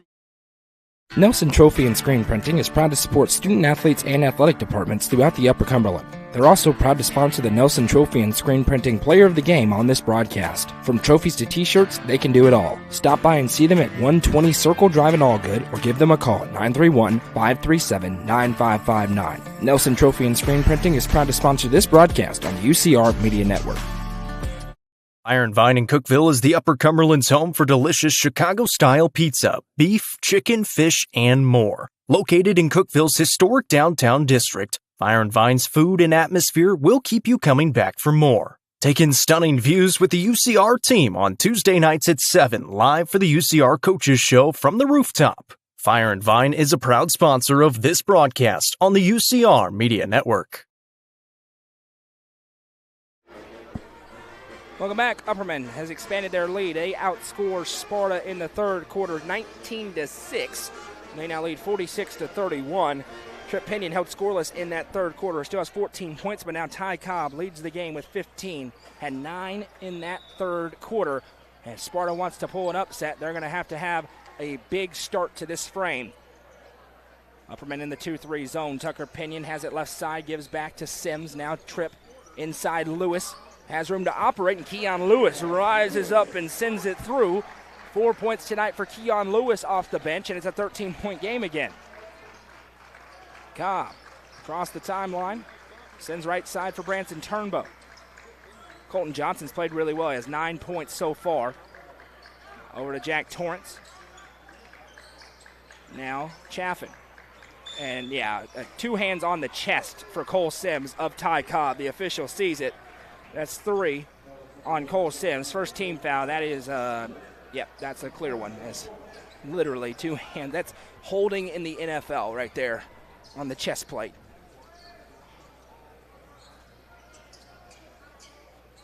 Inbound coming from Cobb from that baseline here. If you haven't already, please hit that thumbs up button on the stream. That helps us out a whole lot on YouTube. Comment along with us. Make sure you're subscribed to the channel. Subscriber count is ticking up, but we could get a little bit more. 485 devices still watching. There are 17 likes on the stream. That is a terrible ratio, and I need your help. Please and thank you. Cobb going to inbound. Finds Chaffin. Chaffin off of Johnson's screen. Turns inside. Good and one. That's a bad man. Bronston Chaffin finishes, and we'll go to the line to try to complete a three-point play. 9 points tonight for the junior quarterback.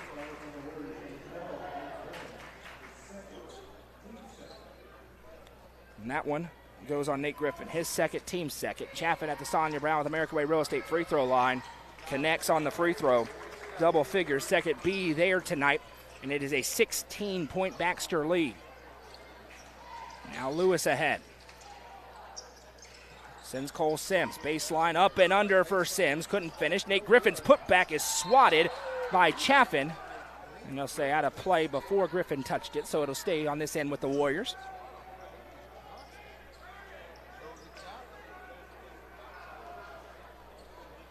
Trip Pinion brings it into Lewis. Now Pinion.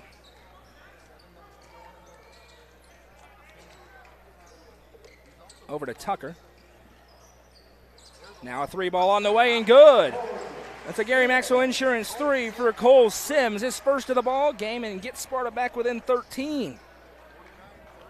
Sparta needs a couple of more of those to make it interesting. They get it back to single digits with about 5 minutes to play. They'll have a real shot. Ty Cobb with it. Cobb sends to Chapter. The problem for Sparta is Upperman's offense has come to life. Now in Cobb, little fadeaway through traffic, and it's good.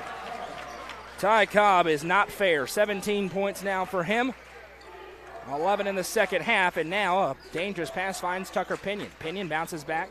Sims into the mid-range over to Griffin. Nate Griffin off the glass for two. Really nice offense there for Coach Mitchell's squad. 6 minutes to go in the ball game. It's a 13-point game. Cobb off a screen. Drives inside. Cobb with the right hand. No. May have been blocked by Griffin. Swiped by Chaffin. Now Cobb has it in the corner. Ty Cobb surveying. We've got a timeout called by Bobby McWilliams. It's a Swallows Insurance timeout on the floor with 5:55 to play in the ball game. 30-second timeout, so we'll stay through it. Gives me an opportunity to remind you about our friends at Power of Putnam. Tremendous resources that they provide for the community. Parents and caregivers, the best defense starts at home. Take a timeout to talk with your youth about the dangers of substance misuse. Talk, they hear you. For important resources, including conversation tips, visit powerputnam.org. They change it to a full. We'll take it with them. We'll be back after a word from our friends at Swallows Insurance. Finding that missing shin guard. Remembering whether it's a home or away game. Getting the right kid to the right playing field on the right day. Why are simple things sometimes so complicated? Thankfully, with auto owners, insurance doesn't have to be one of them. We work with independent agents who keep insurance simple so you can worry about more important things. Like not being that fan. Oh, come on, ref! That's simple human sense. SwallowsInsurance.com or call us today, 931-526-4025. Protecting your future. It's what we do.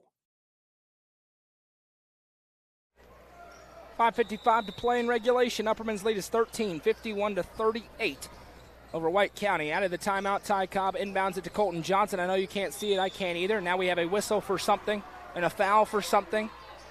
It's going to be called on Sparta. I can tell by the reaction. Cole Sims going to be called for a push. It's a terrible call. I have no clue. I'm just kidding. You couldn't see it. I couldn't see it.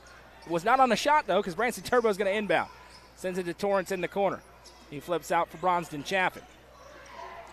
Ty Cobb's open. Has it. Goes to work. Sends left side for Turnbow. Johnson going to war in that low block with Keon Lewis. As Chaffin sends back to Jack Torrance. Torrance bounces out. Fires across for Cobb. Now into Chaffin. Chaffin working away from a double team. Throws it up and is fouled.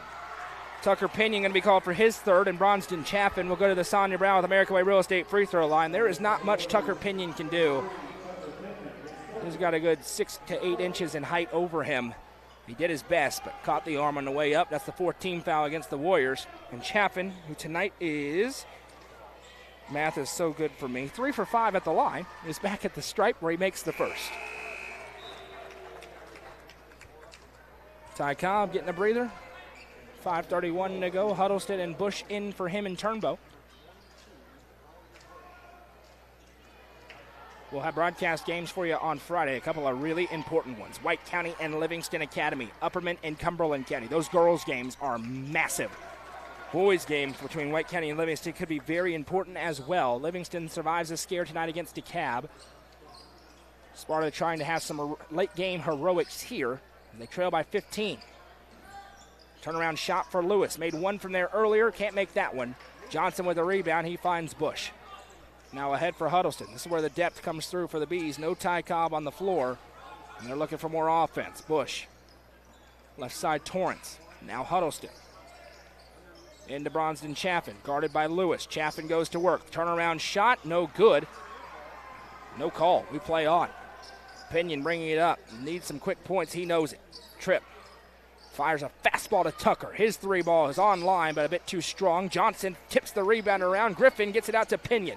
Now right side, Keon Lewis. He triggers the tray. Good. Keon Lewis with a Gary Maxwell Insurance 3. And all of a sudden, Sparta has cut it down to 12, and that prompts Ty Cobb back to the table for Bobby McWilliams. Couple of different Warriors there as well for Eric Mitchell. Bush sends over to Huddleston. Huddleston to Bush. Big possession here for Sparta defensively. They're calling that closely guarded. Bush sends over to Huddleston. Now Chaffin. And a whistle for a offensive foul. And I think they're going to call this on Colton Johnson, and that is a horrible call. Colton Johnson picks up his third, and I say that because I was watching that screen, and no part of it was a moving screen. We've had a lot of offensive fouls called in both games tonight. I would love to have the crew we had last night for Cookeville York every night. I would love it. Right side, back and forth. Trip Pinion, Lucas Dickerson. See if Sparta can capitalize. They're down 12. 4 minutes to go. It's getting late. Ty Cobb's back in the game now for Upperman. Lewis turns a couple of times, thinking about it. Sends it out to Stevenson. Sparta needs a bucket. Stevenson drives, and a foul's going to be called. It's going to be 2 free throws for Gage Stevenson. I think they're going to get Bronston Chaffin for it. It is going to go on Bronston Chaffin. That's his second. Team's second here in the fourth quarter.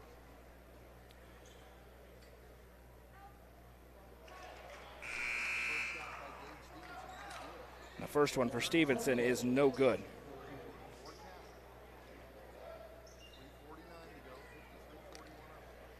Final score on the EJ's Barn scoreboard. My goodness, the Gordonsville Tigers have done it. They knock off they knock off Pickett County tonight, I should say. First loss in a long time for the Bobcats, 55-43. Left side, it goes for Branson Turnbow.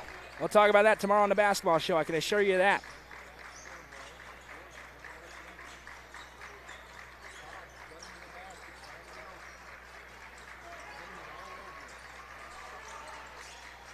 Now Huddleston has it. Sends off to Johnson. Cobb inside, will be fouled on the floor, but this is going to put him in the bonus. It'll be 2 free throws coming for Ty Cobb. See who they tag for this personal. It goes on Trip Pinion, and that is his third personal foul. We had one earlier we thought was going to go on him, and he didn't. As soon as I have an update, Adam, on Cade Cap's points, I'll bring it to you. And last checked, he was a little bit away entering the fourth quarter. He was 12 away entering the fourth quarter. If he doesn't get it tonight, he will get it against DeKalb on Friday night, as the first one for Cobb, a rare miss at the line for an 80% free throw shooter.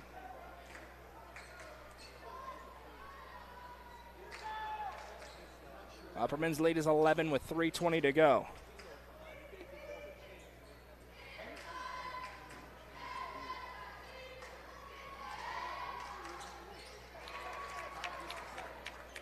Second one is good for Cobb.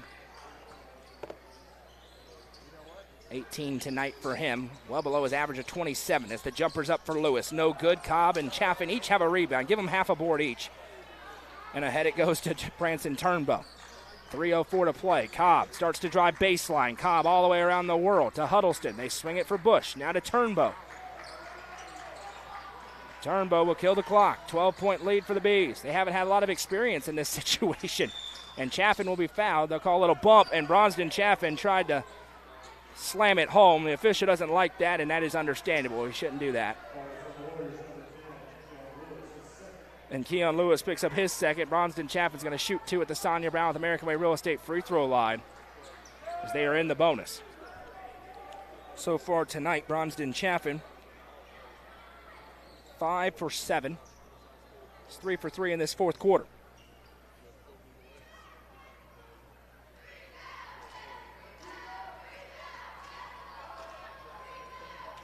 First one pops out. Announcer Jinx on the evening. Still a 12-point game. Sparta hanging on the peripheral, but they got to hit a big shot and start forcing some turnovers. Next one is good. Pinion brings it up. He fires over left side for Dickerson. Back to Tripp. Tripp over to Stevenson. They need a quick shot. It's not necessarily what Sparta's designed to do. They won't get it as Huddleston steals it away. Now Turnbow ahead, and Branson Turnbow will finish it himself. Defender decided to not let the alley-oop go to Cobb, so Turnbow finger rolled it in, and now a foul will be called on Turnbow for going around the back of Tripp Pinion. That'll be his first, team's third, with 2:28 to go in regulation. Tucker Pinion back in. Keon Lewis checking out. 15-point game. Upperman out in front. Now another foul. I don't know if it's away from the ball or not. It'll be the fourth team foul. It's not free throws. It's the fourth. They were quick on the whistle. It is not four. Are they going to call it a shooting foul? They call that a shooting foul or on the floor? Yeah, it was. They are very quick in the gym, as Collier Bush will pick up his second. They're very quick, which I'm great with. It's great for an announcer on the team fouls, and so the official looked up. They'd already credited the foul to Upperman. So no harm, no foul. One more will put him at the line. As Tucker Pinion sends to Tripp. Now Lewis inside. Nate Griffin inside. Finishes. He's got 4 points in the quarter, and it's back to a 13-point game. Cobb sends it ahead for Collier Bush. Pressure ratcheting up. Now Cobb wide open. Goes up. Clear the runway for the and one. 6'2", point guard, Baxter, Tennessee. Ty Cobb up and away. Nate Griffin made a bad mistake. You do not jump with Ty Cobb, and he just got himself a poster, another one, and he's at the line to try to complete a three-point play. That is nonsense. And a timeout called on the floor by Bobby McWilliams with 2:06 to go. A full timeout, we'll take it with them and hear from our presenting sponsors at Gentry's Power Equipment.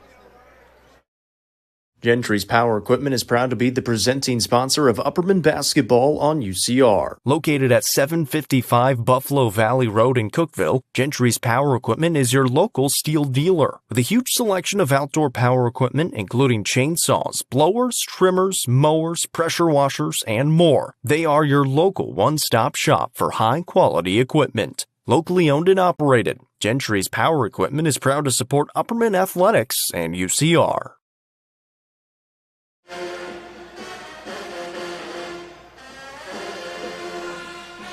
Welcome back to 16-point Upperman lead. Ty Cobb just went up, and away with a two-hand dunk and a poster to cap off a dominant second half. As the Bees lead is now 16 points on the road here in Sparta. Trying to snap Sparta's winning streak and extend theirs up to 12 games in a row. Tripp Pinion with it. Sparta's got to go quick. Bounce it across for Tucker Pinion. And I will remind you the chirping that the students were doing in the first quarter to Ty Cobb.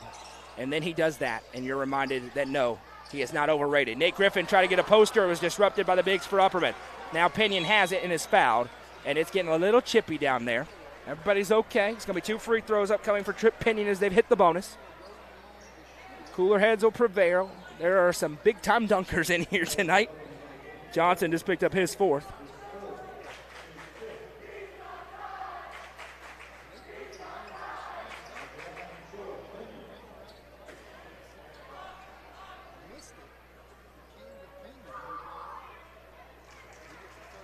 First one is good for Tripp, the senior, who you do not want to see in an elimination game. I can promise you that. And Tripp Pinion goes 2 for 2. It's his first points in the second half after having 14 in the first. Upperman defensively is really locked in, forced a ton of turnovers. As Huddleston inbounds to Chaffin. 94 feet of pressure. Outlet pass to a wide open Colton Johnson, who waits, puts it up, can't finish. Ty Cobb right there, puts it back up, can't finish again. Johnson with another opportunity. It's swiped by Pinion. Upperman's missed a lot of bunnies tonight. They haven't played well, and they're up by 14 on the road. It's a testament. Whoa. Inbounds goes to Chaffin.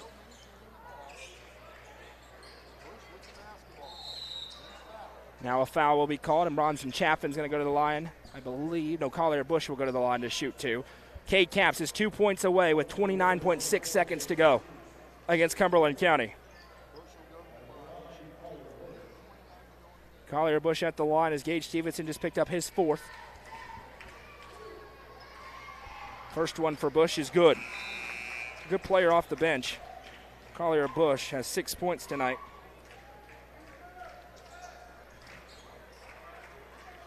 We'll let you know if Cade Caps gets to 3,000. No doubt they're going for it. 2 for 2 for Bush at the Sonia Brown with American Way Real Estate free throw line.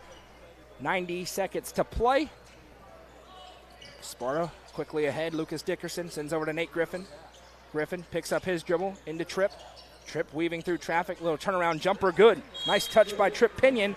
Full timeout called by Eric Mitchell. We'll take it with him. Be back in 30 seconds after a word from our friend, Sonia Brown with American Way Real Estate. Discover the stylish and modern 3-bedroom, 2-bathroom home with an open split bedroom floor plan designed for comfort and convenience. With 3,318 square feet under one roof, plus a bonus room over the garage and 1,400 square foot basement. Located in the Brookstone subdivision, this home is just minutes from Cookeville. The builder is also offering up to 3% in closing cost assistance. Call Sonia Brown with American Way Real Estate at 931-979-7145.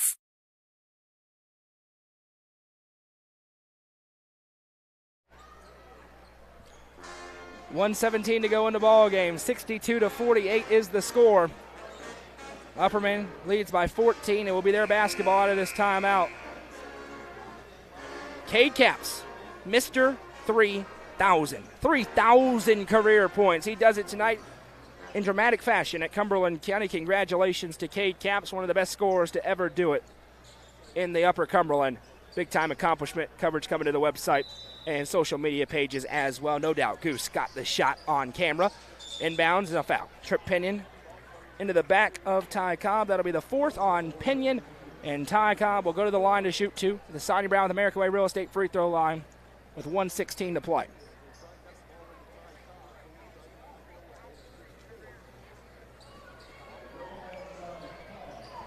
Cobb tonight, slow start for him by any metric, certainly by his, but now he's starting to turn it on as the first freebie is good. He had 6 points at the break. He's up to 22 in the game now.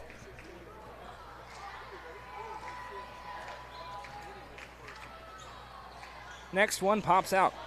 Kind of what we're talking about.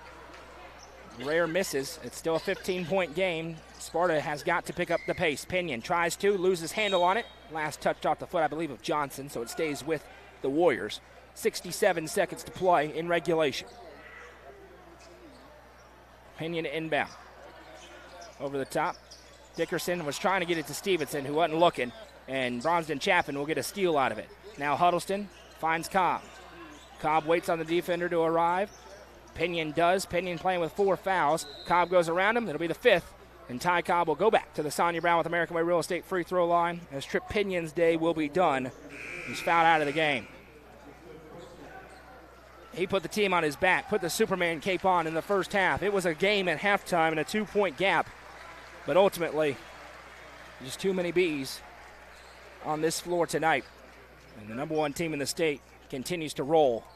And they have a game on Friday, which they'll be a big favorite over Cumberland County, and then head into a district tournament where they are the number one seed. And the last time they were in the gym where the district tournament's being held, Ty Cobb dropped 45 points.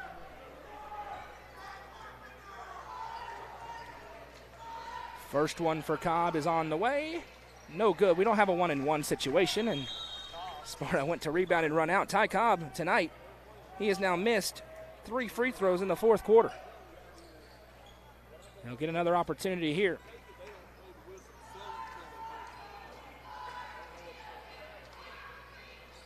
And he makes the second.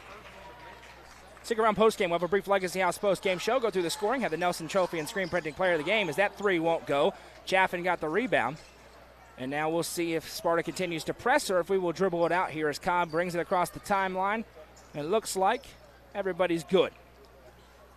It will be a while, though. 40 seconds to go. And that will do it tonight. Strong effort by White County.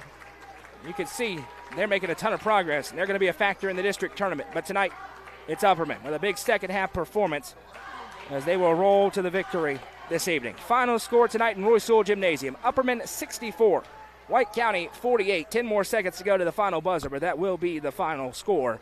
We welcome you into the Legacy House postgame show. Legacy House in Smithville. We appreciate their sponsorship. We'll go through the scoring and have the Nelson Trophy and screen printing player of the game coming up here in just moments as I tally it up.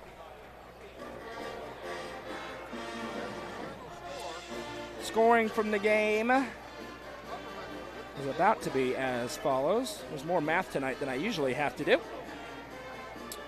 Scoring is as follows. First for White County, falls to 11-15 on the season with a loss, 4-5 in District 7 AAA. 18 points for Trip Pinion, 14 of which came in the first half. 7 points tonight for Keon Lewis, 7 for Cole Sims, 4 tonight for Tucker Pinion, 3 for Lucas Dickerson, 4 for Nate Griffin, and 2 for Michael Arcio Davis, for a team total of 48. For the Upperman Bees, who run their win streak to 12 games and improved to 22-2 on the season, they are 9-0 in District 7 AAA. It is their 19th double-digit victory of the season. Ty Cobb with 23 points tonight, 13 for Bromsden Chaffin, 9 for Colton Johnson, 7 for Collier Bush, 5 for Landon Hall, 5 for Branson Turnbow, and 4 for Evan Huddleston, for a team total of 64. The Nelson Trophy and Screen Printing Player of the Game, Ty Cobb, once again. Best player in the gym, best player in the class. Should win Mr. Basketball. He is, once again, the Nelson Trophy and Screen Printing Player of the Game. Took over in the second half en route to 23 points, but a big tip of the cap to Trip Pinion tonight. If Sparta would have won, it would have been a slam dunk for him to win with 18 points this evening. That'll do it for us tonight. We hope you join us tomorrow for the UCR Basketball Show presented by Fire and Vine. Jacob and myself will recap a jam-packed week. We had 8 days worth of games that we got to talk about. We'll unveil the new UC Boys and Girls Top 5. That's going to be must-see. Very interesting movement this week on the Top 5. And we'll preview the final day of the regular season as tournament time is here. More broadcast games coming up on Friday as well. We hope you'll join us for all that. More information coming to the website and social media pages, including coverage of Cade Caps getting 3,000 points tonight in Crossville. It was the Warriorettes getting it done earlier on tonight, 58-46. The Bees round out tonight with a 64-48 victory over the Warriors. And that'll do it for us here from Sparta. I'm Noah McKay for Madison McKay on camera and everybody at UCR. Have a great night, everybody.